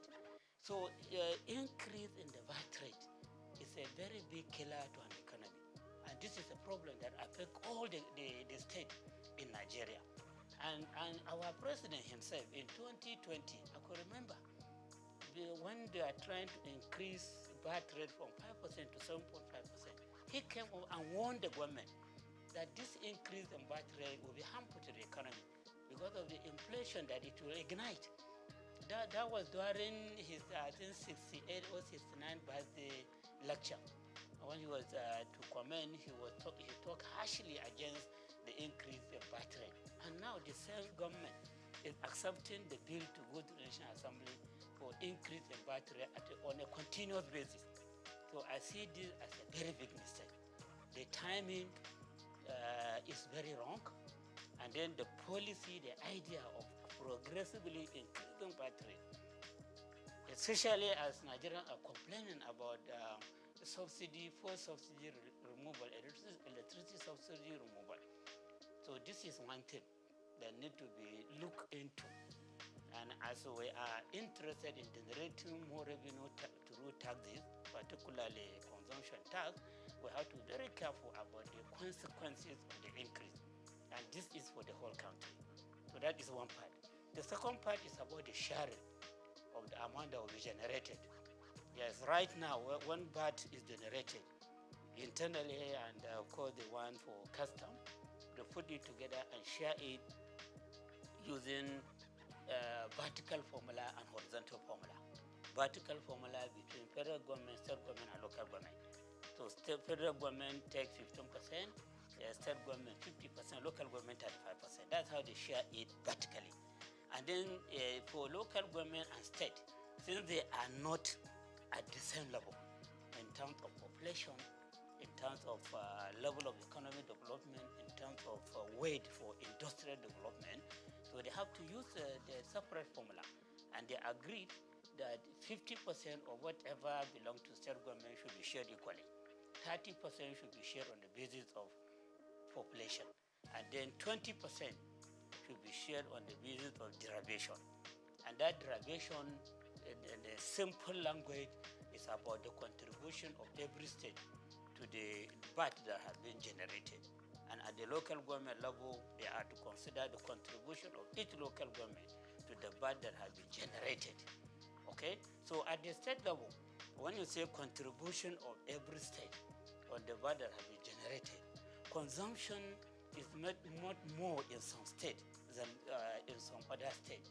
But then the formula, the derivation, the term derivation, this date, that is being applied now, is giving priority to states where the head offices of companies providing services and goods are located. You do consumption in Adamawa on services, maybe the chat card and other communication or telecommunication services, or bank services or insurance services or whatever. So since you are just dealing with the branches there, the head office of the bank producing these services is in Lagos or in Rivers or wherever. So it will be deemed as if you do the consumption there. And so the credit will go to Lagos or Rivers or Ogun or wherever, where the headquarters of it is located. Not where you do the consumption. So at the end of the day, you see that states like Lagos, its own contribution may be 50% or 60% or more every month. And the state like Rivers, its contribution may be about 15% or 20%. Abuja may be about 10% or 50%. And then the heavy consumers, the northern state, like Kano, which is a commercial center, its own contribution may be 1% or 2%, because it doesn't have the head offices of the companies providing these goods and services that are being consumed there.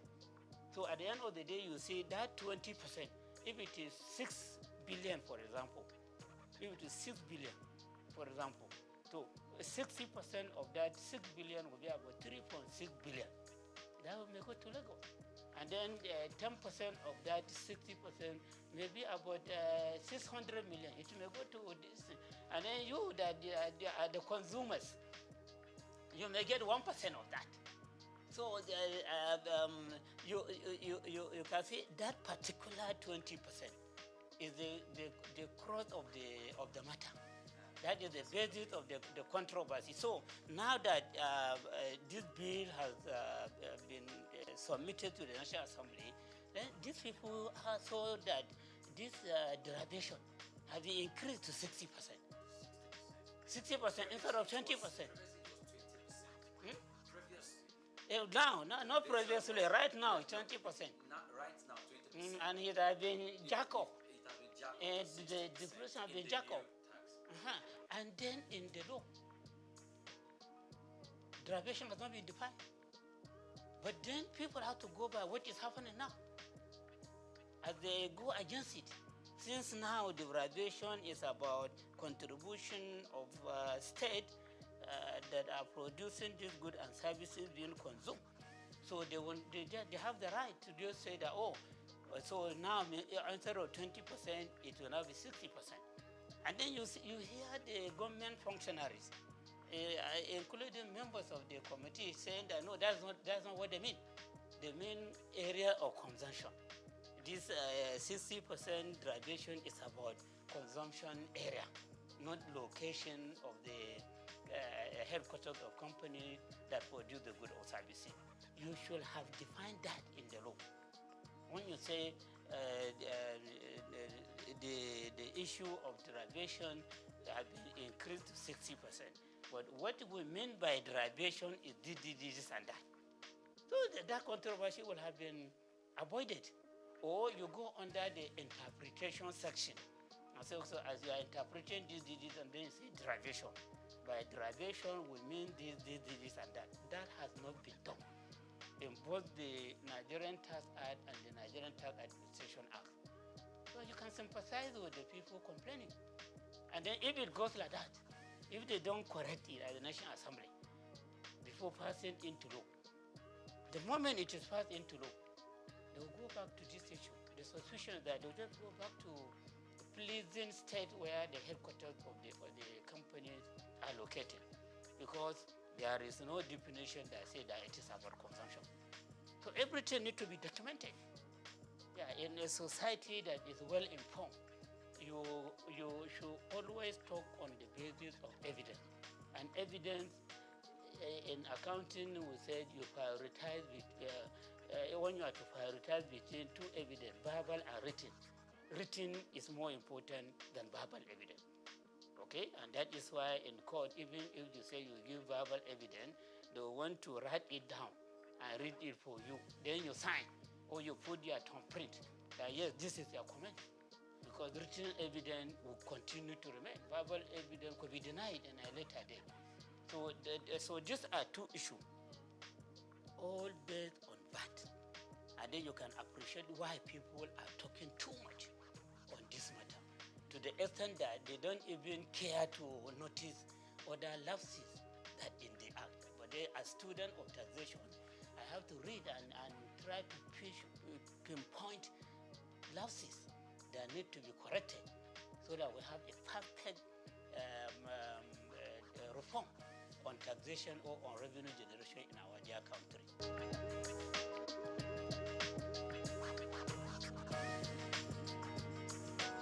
So you see, I saw provision on development levy.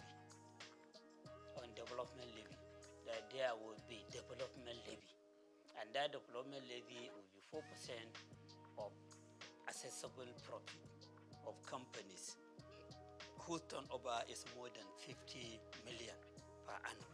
So their accessible profit 4% will be charged as development levy from 2025 to 2026. From 2027 to 2029, development levy will be reduced to 3%. From 2030 and up thereafter, development levy will go down to 2%. So that development levy will be the reason for wiping out other development levies that is used by some government agencies that are providing vital services for this country. You have TED Fund, Tertiary Education Trust Fund. Now they are relying on 3% of accessible profit of companies for all the projects that they are executing across the country. TED Fund, as I hope you know it very well. So it's the one that is most of the infrastructure development in federal university, federal polytechnic, federal college education have been executed by TED Fund. They sponsor lecturers of various institutions to go for further study, to attend conferences. And they have what they call National Research Fund. They take care of all the researches that are being conducted by all these tertiary education institutions using that money. So TED Fund will now get some share from this new development levy. And then you have NIDA, Nigerian Information Technology Development Agency, which is given the mandate of making Nigeria to become an ICT economy. And that agency is relying on 1%, the 1% of the profit before tax of GSM companies, banks, insurance companies, etc. These are companies that are pushing for ICT technology development. So the agency is the one to be monitoring the activities, and they want to be funding ICT development in various institutions and taking many other measures which should take Nigeria to ICT economic level. You have NASENI, Nigerian Agency for Science and Engineering Infrastructure.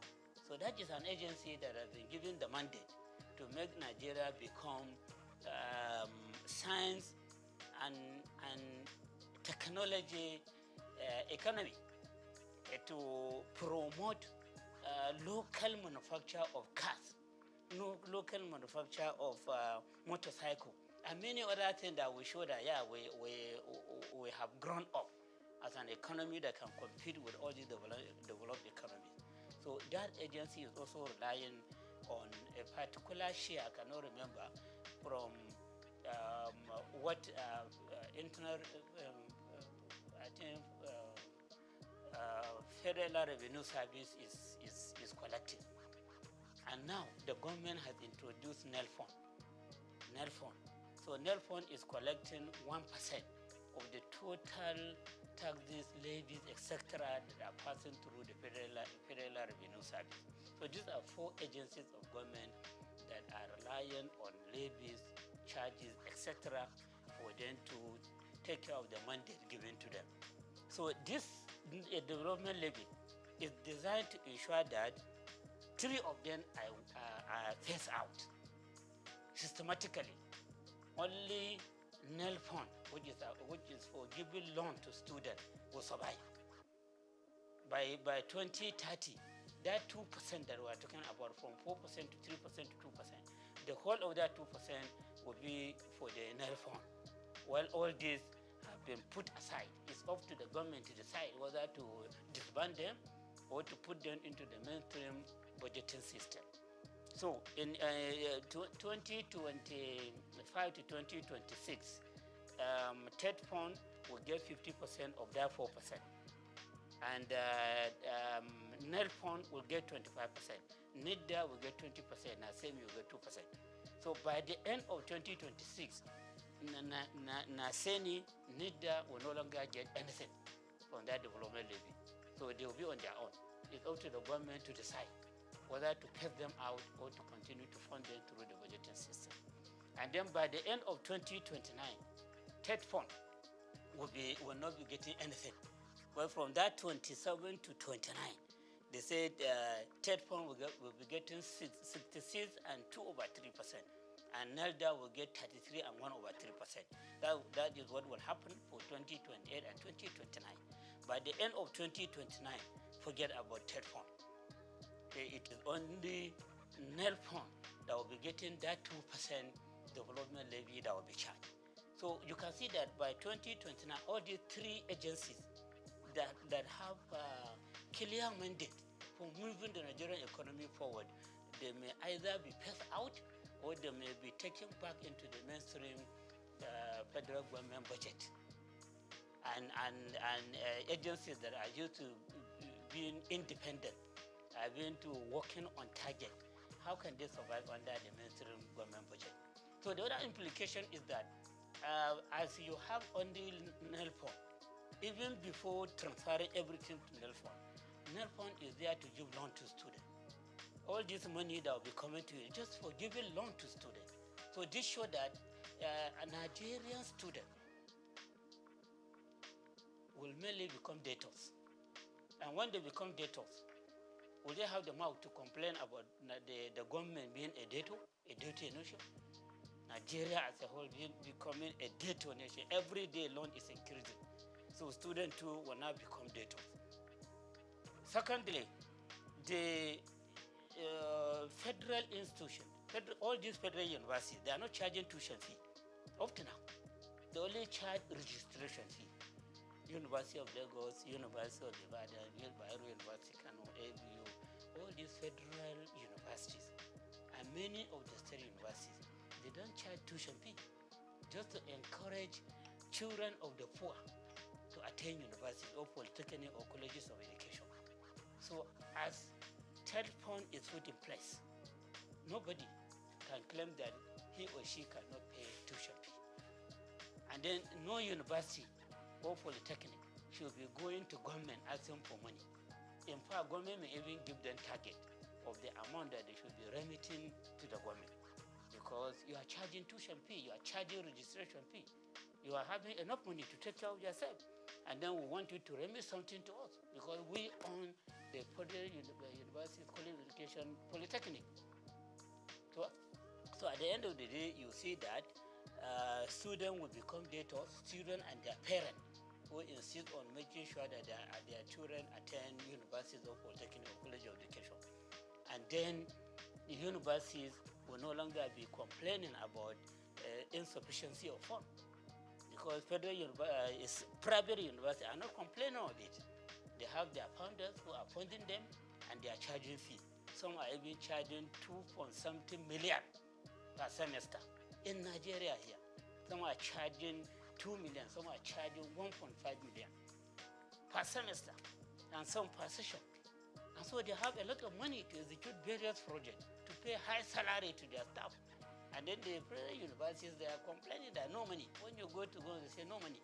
Even for execution of project, they either tell them to do it for you, or you go cap in hand as for support from individual and organization to execute project for you. But now that you are allowed to charge fees, and the student, if they don't have money to pay, or their parents don't have money to pay, to go to NELFO to collect loan for the payment of the tuition fee and the registration fee, and even for living costs. And they made it very clear that when you borrow such kind of money, you will start making repayment 2 years after graduation, and even 2 years after graduation until you get a job to do. And then from the job that you are doing, you'll be paying 10% annually up to when you finish paying the loan. How will that be feasible in Nigeria? How will that be feasible? So this provision too is a matter of concern. Yes, for people that will look about what will happen in the future. Look at the implication of the policies contained in that bill. Okay? So I am of the opinion that to correct these lapses, they should just stop at the first formula. When you collect 4%, you increase the rate to 3%, as again to 4%, as again 3% for third point, in order to accommodate other agencies, and you stop charging the other day. And then, so the first year they said 50% will go to third point, which is like reducing what third point is getting from 3% to 2%. I hope you understand. When I say 50% of 4, that is 2. Before third point is getting 3% of the accessible profit. So we can manage with the decrease from 3% to 2%. And then NEL fund, which is the baby of the government, will give you 20%. Okay? Then NISDA, which is having very clear mandate of making the Nigerian economy an ICT economy, 20%. Then NASENI, 5%, saying we don't care much about the technological development that may come to manufacturing cars, motorcycle, etc. We give them 5%. And then allow them to look for means of further funding themselves. So you stop at that, but not to scrap any of these agencies. So that's my own advice. Okay? So that is another important area that need to be addressed in this bill before they are passed into law.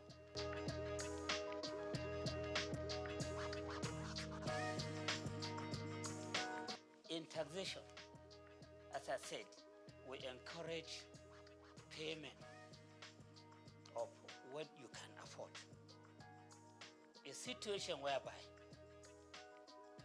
this is my own personal opinion, yes, and people may feel that I am in support of taxing the poor. No, I'm not talking about the poor. Anybody that doesn't have income, that doesn't have profit, that doesn't have gain, it should not be considered for taxation. But if you are making some gain, you are making some income, no matter how small, and you are paying something, no matter how small, out of what you are gaining, that will make you to have greater moral right to challenge government. But if you are put outside the tax net, you are not contributing anything, you don't have much moral right to come and challenge the government for inefficiency, for poor accountability, for poor transparency. When I was Commissioner of Finance, I had called to be organizing some town hall meeting with small, medium, micro, small, and medium enterprises across the market that we had in Kano. I will invite their leaders and inform and address them. You see, we are introducing presumptive tax. We are doing that with a view to ensuring that you own the government. You own the government. This government belongs to every one of us. But then those that are contributing money into running the affairs of the government, into executing various projects for the state, they have greater stake than those that are not contributing anything. And no matter how small their contribution is, you have the right to claim ownership of government. So many of them were encouraged. So I said, okay, you are in this business, you are at this level. How much can you afford to pay as your presumptive tax? So we say they themselves, yeah, they will accept, yeah. Yeah, so there was a time that we had meeting with some of them. I was saying that you are too small, or maybe every month you should be contributing 100 naira. Some say no, if that group of people can contribute 150, we can contribute 200 naira every month. Through engagement, interaction with the micro, small, and medium enterprise, you can arrive at something that they will be contributing in the form of presumptive tax. And that payment will make them to have the pride of becoming taxpayers. And they will be having their eyes on how government is spending the money. But the situation whereby you come openly and say that you are pushing away about 90% of the people out of the tax net, So you are only relying on 10% of people for the payment of tax. So you are saying that you are now taking the whole of the government to 10% of people, or probably 1% of people. My worry is about that threshold. The fact that you have threshold does not mean that somebody that is not at that threshold, who is making money, cannot contribute with a view to owning the government. I hope you understand. My concern is about ownership. Taxation is a way of owning the government. So if I pay tax, like now I pay tax, I know every month they deduct something out of my salary as a lecturer in the university.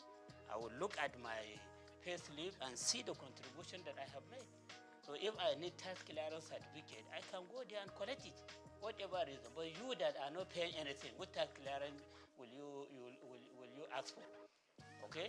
And then if something bad is happening in government, you see them stealing money, do you have any right to complain? Is it their money? What have you contributed there? So a situation whereby we want people to be economically empowered, to own government. And then we are now having a reform that is saying that that is even proud to say that about 90% are made not taxable, even presumptive tax. So in other words, I am of the view that as we claim for transactional tax to be paid by the rich and luxury asset to be taxed as that are at the lower level, they should also be paying some presumptive tax, even if it is 10 naira per month or 20 naira per month, so that those rich people claim that the government belongs to them, this one too will say, yes, the government belongs to us. So provision like this is not there in the act. All they are just claiming is that they have pushed people away from the tax net, and pushing them away from the tax net, just pushing them away from ownership. So you are just surrendering the whole of the government to very few people who will now be teleguiding those in the position of authority, and you will just be asking for help all the time, where you can also claim ownership with pride, or no matter the amount that you are contributing to government.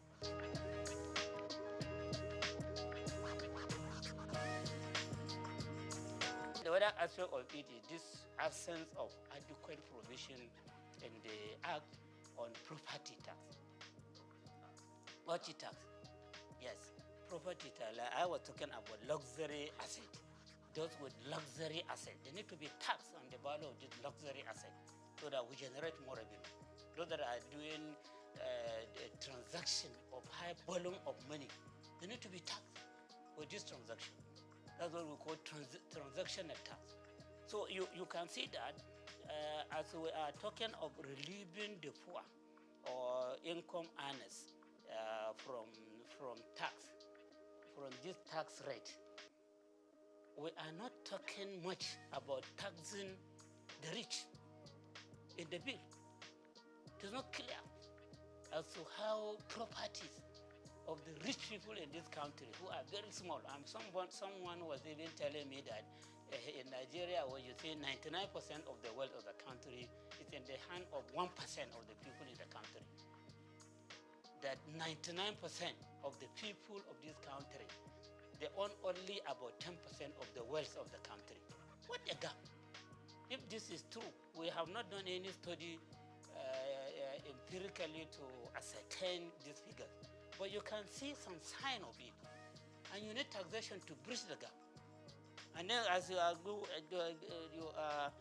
arguing for the bridging of the gap, you now have a reform that is throwing away 90% of the people from the tax net, and then the people drafting the bill are even proud to say it. So I have reservation on this. If I found my way, I will agitate for appropriate correction to be done. And that does not mean that I'm agitating for the taxing of the poor. I'm talking about those that can afford. They are not for the personal income tax rate, but then they pay presumptive tax with a view to owning the government, with a view to ensuring that the government is not allocated to only the very few rich. And then these few rich, in the other way around, there are no adequate provision, there are no clear provision to see how their wealth will be taxed.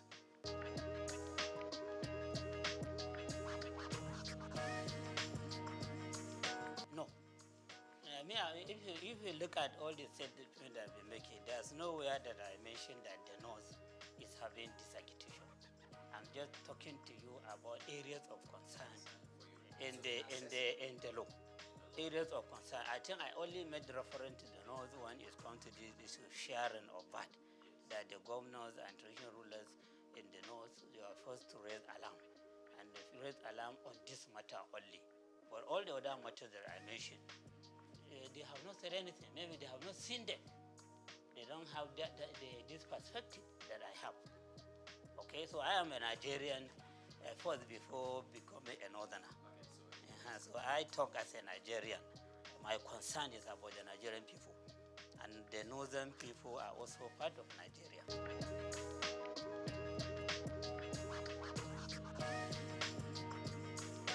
Yeah, you see their position, or the worry they express is just about the injustice they suspect from the issue of VAT collection and sharing. And even that provision has been made perfectly, I doubt very much if they will complain. And then secondly, they may be having the suspicion that the drafters of the bill were just reading the mind of the president. A president who was a governor in Lagos State, who developed, people are just having the feeling that he was the one that developed the Lagos agenda, which is about making Lagos State to have a special status in Nigeria. And special status is just about maybe putting it into a position higher than other governors, but not up to the level of the federal government. And then when you are targeting that special status position, then a lot of things could be designed that will be favoring Lagos.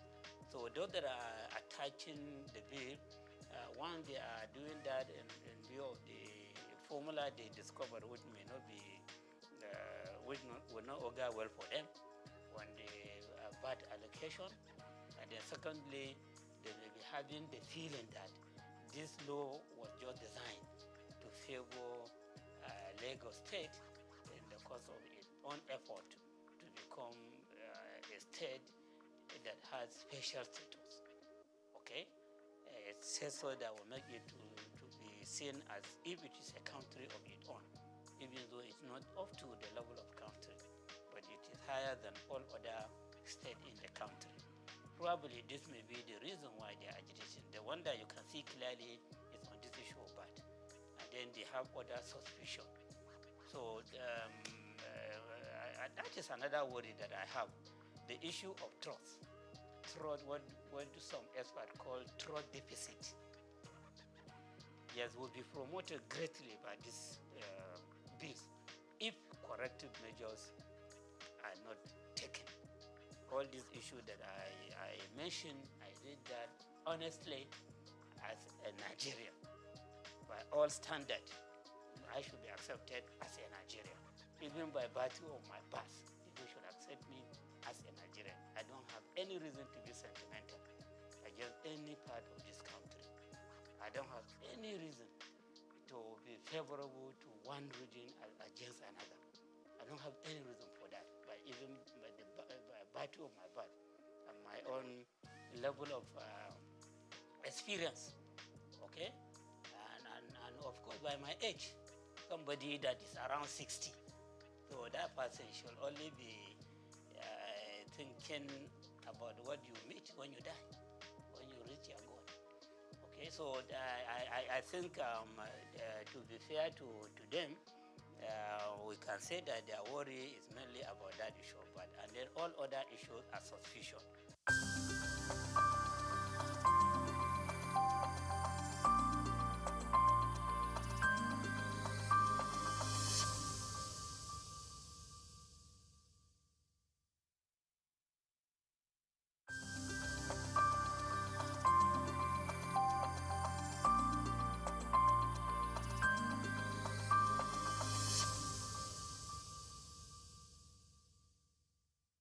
Congratulations on the new channel, and I'm happy to be here.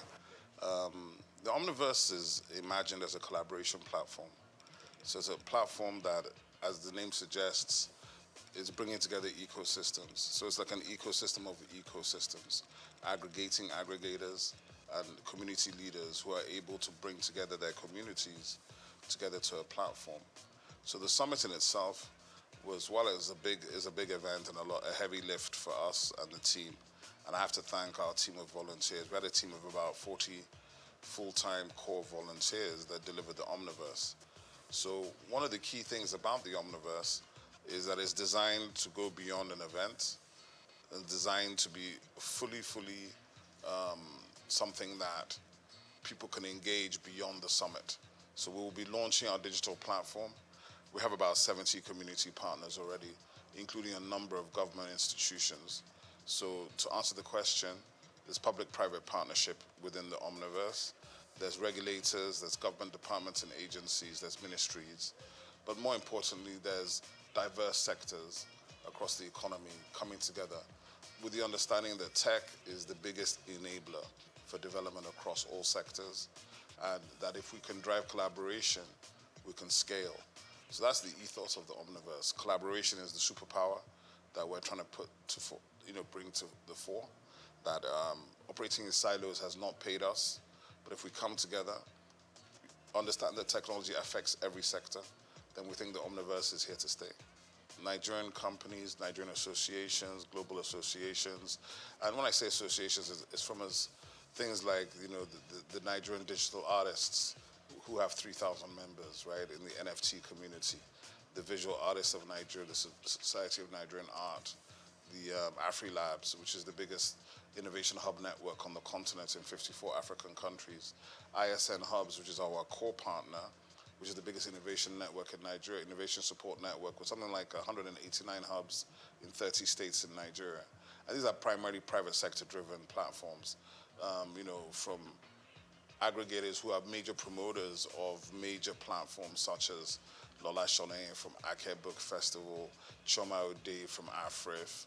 We have a lot of these people who are either on our advisory board, they are co-chairs, or they are community partners, because what we're building is beyond any one person. It's about collaboration both at the top level, but through the line down to the bottom.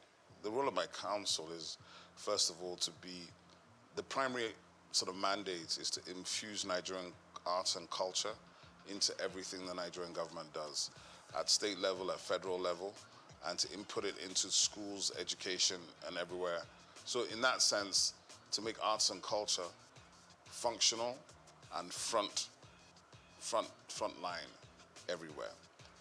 This will involve the foreign minister, making sure it's embedded in our foreign policy, in our embassies, in the government policy, in every sector.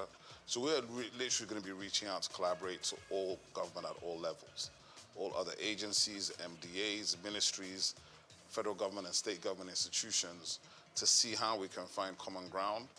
Because obviously we don't necessarily have a lot of money, but I feel we represent the real crude oil of Nigeria, which is the IP that the Nigerian people create. That IP they create, even if you valued it at $100 per Nigerian, that'd be something like $20 billion. And I believe each Nigerian is worth more than $100.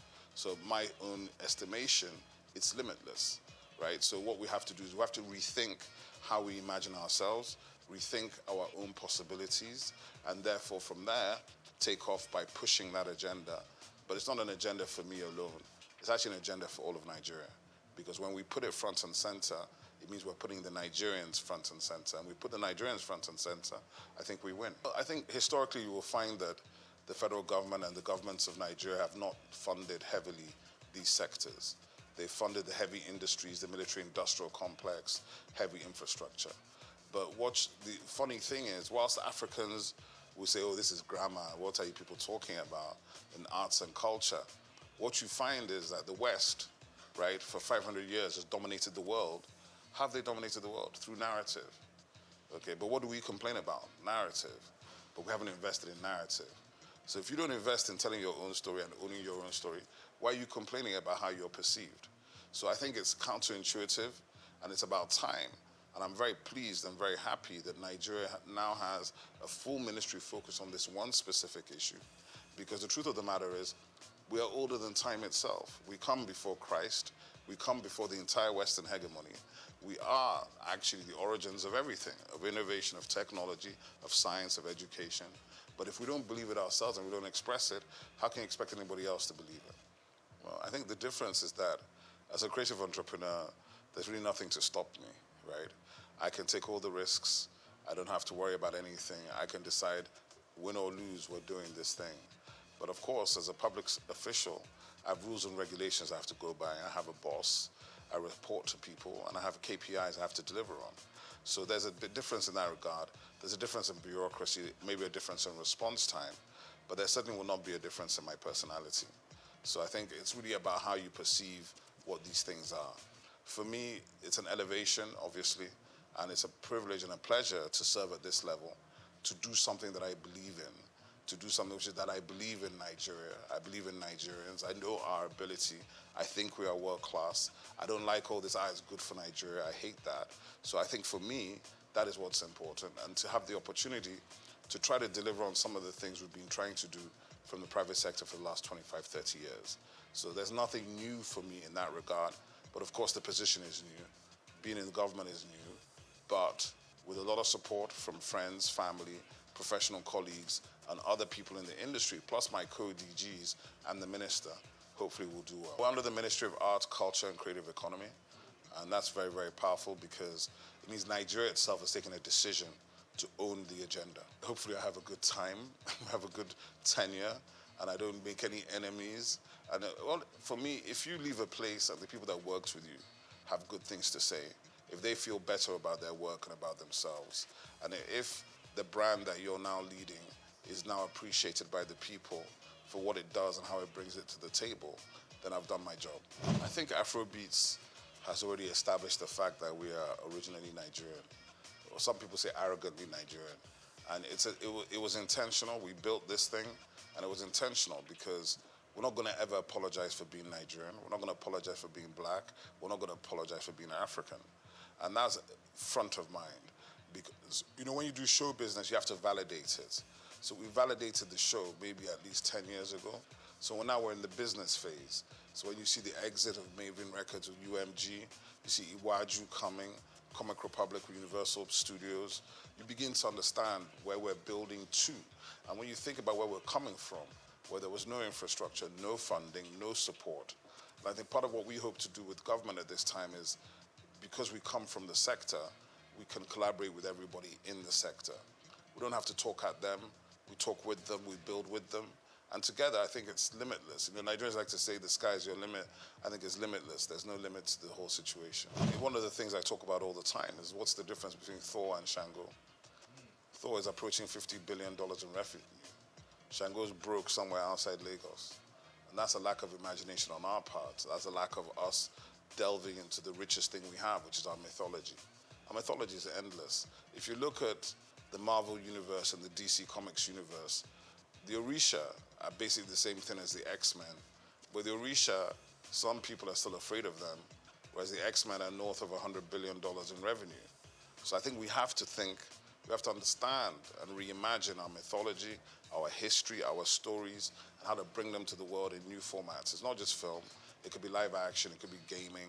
There's so many different ways to action these things. And when you do them and you do them right at the right level, as Iwaju is beginning to show you, our stories have always been world-class. Our characters are world-class. What we have not had is the resolve and the confidence to finish. But I think that is coming now. For me, I think it's still the fact there's more to do. My young brother, Misan Harriman, is nominated at the Oscars, the first Nigerian nominated for a director for a short film, because I know what that will do for the next generation of Nigerian directors, right? So for me, there's still more to do. There's so much more to do. When we see our first $100 million movie in the global box office, we need to celebrate it. When you win a Grammy, you need to celebrate it, because these are stages that we were locked out of. The technology and new media has allowed us to evade these spaces we were not even invited to. But now we're beginning to enter them and dominate. So even when you do that, you have to do it with grace and dignity, not with arrogance. And that's something that some of us have to learn. But the truth of the matter is, the greatness of the Nigerians is just beginning to come. And I feel strongly that this century, we're already in the African century, and the soft power that we hold here is what will define the future of the century. I think the most important thing, the first thing to think about is IP protection, because the minister is working strongly, intellectual property.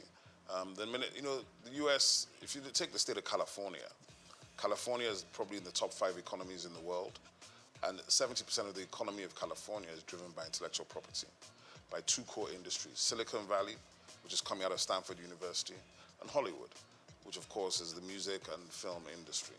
Now, that is for anybody that says, oh, what is this thing that they're talking about? We don't understand it, it's grammar. The grammar is the money, okay? The narrative is the money, the story is the money. So any of your children or your nieces or nephews that have talent, visual art, performing art, arts and crafts, adire, all of these things that we've been taking as vocation, they are occupations. They are extremely valuable. And with digital technology and platforms, we can scale these things and generate incredible revenue. The point being that Nigeria has so much to bring to the world in terms of these things. I think Nigerian cuisine is going to be on the level of Chinese and Indian cuisine worldwide in the next 10 years.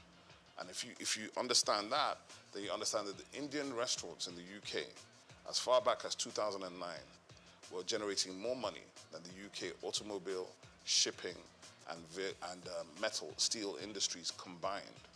That's just restaurants on the high streets. So that is why we must invest and we must put our energy into this sector, because this sector will provide the jobs, provide the revenues, and provide the global dollars that everybody's looking for. Oh, I think it hasn't even started. The Maven Records deal is giving you an indication of that. The reason why that valuation of $150 to $200 million has been done is because of the upside potential of Rema, who's 23, and Arya Star, who's 20. So they're looking at the fact that in 10 years' time, these guys could have generated $1 billion each. Do you understand? So it's a safe bet when you already have a built global talent at 23, when it normally takes years and years and a lot of money to build the talent, right? So what has happened is that we Nigerians have been able to build global talents, global following, with a percentage of the money it takes people in other places to do the same thing. So because of that, the value and the valuation is much bigger, right? So I would say the Afrobeats wave, it's not even a wave. It's been going for 15 years already. So when you encounter it is when you encounter it. If you think it's an overnight success in 2024, that means you were not around in 2008. 2006, I'd say it's a good time to think, when the sort of continental, because we took Africa first, working very closely and collaboratively with South Africans, Ghanaians, and Kenyans. Then we started going into Asia and the UK and America on the black, what I call the Nigerian chitlin circuits, moving through the Nigerian communities. And then by about 2010, begin to come into the mainstream with Oliver Twist and all these kind of records that break globally. And now you have gold records from Oliver Twist in 14 countries. And now, in a situation now where an artist like Ashake can come out of Lagos, speaking a language that is not known to most of these people, and generating, selling out arenas. To become an arena artist, let me tell you, there are only 4 or 5 arena artists from Africa, and they're all Nigerian. Don't take it for granted.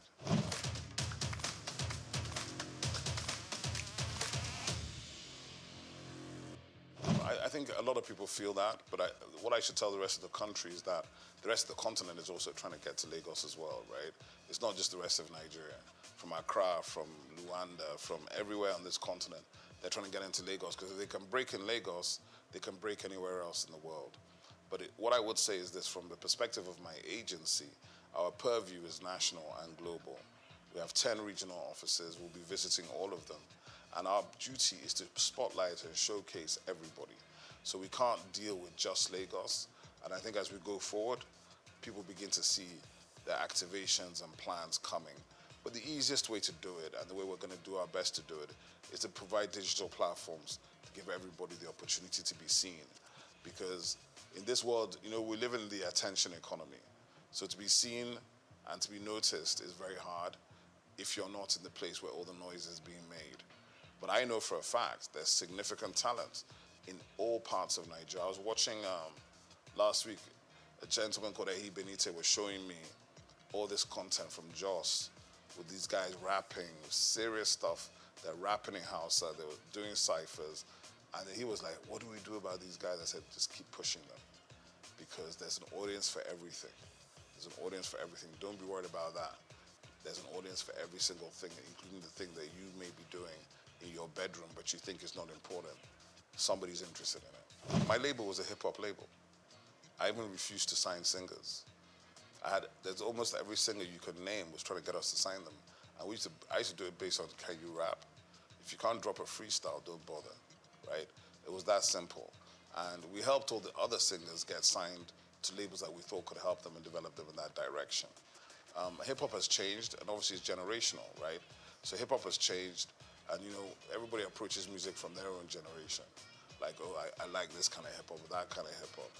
What I feel is that Afrobeats became overwhelming, and it overwhelmed every other genre here. So the hip-hop guys had to fight for relevance, but the best ones always rise to the top. That's just the simple truth. So I don't worry about that. And I've heard enough guys. I even saw there was a whole Instagram series some guy was doing about a year ago where he was just bringing out fresh rappers every day from Enugu, from Jos, from Kaduna, from Kano, from Benin. I love it. I think they're incredible MCs in Nigeria. A lot of times they need to focus on doing better songs, right? Not just being a freestyle rapper. If you want to get paid to rap, you've got to do better songs. You can't just do the freestyles. And that's something they've got to think about. You've got to balance the commercial side of it with the business side of it. And what has happened is, to a large extent, the commercial side has won because you've got to pay bills. But hip-hop, it never dies. I think, first of all, obviously from the perspective I'm sitting in government, so I'm not in a position to tell government what to do or what not to do.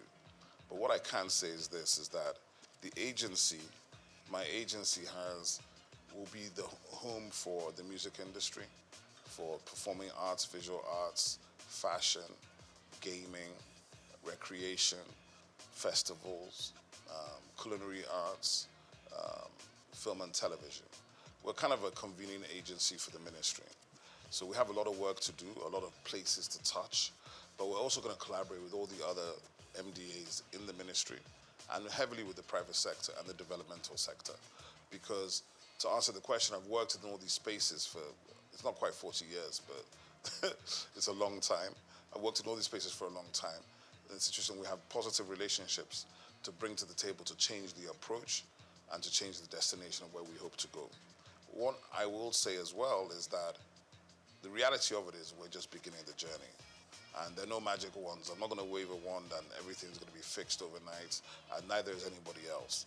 But we will be bringing fresh energy, fresh ideas, a fresh engagement, and we're obviously open to collaboration. And that's really important for me to say that, because people feel there are gatekeepers, but in my agency, there are no gatekeepers, right? We're not interested in whether you have the biggest reputation or the smallest reputation. We're interested in the value you're bringing to the table. Because the truth of the matter is Nigeria is massive. There's a lot of stuff going on in Nigeria. We're going to try to aggregate those things and bring them into one platform so that even as Nigerians, we can know what we're doing. Because to be honest, if you don't know and you don't follow, there's no way you can know 90% of what is happening even in Lagos before you talk about the rest of the 36 states and the FCT. So for me, from my perspective, the journey continues. The objective remains the same. We want to see Nigeria win. But in order to do it this time, I don't think government should ever be disinterested in the nature of the industries in which it is operating. But we also don't need to be owning the space. We want to enable, partner, collaborate, and see how we can push people to do more. Because there are already people doing a lot, and maybe they haven't been recognized, they haven't been brought out, they haven't been celebrated. All these kind of things we can help to do, help to get news stories and people to bring these things to the fore, right? Like I said today, a Nigerian who was nominated for an Oscar as a director, the first Nigerian. It's up tonight at the Oscars. It's not news in Nigeria. That's a problem. We have to be able to tell the stories that are of greatness of our people, because if you don't do that, you can't inspire anybody.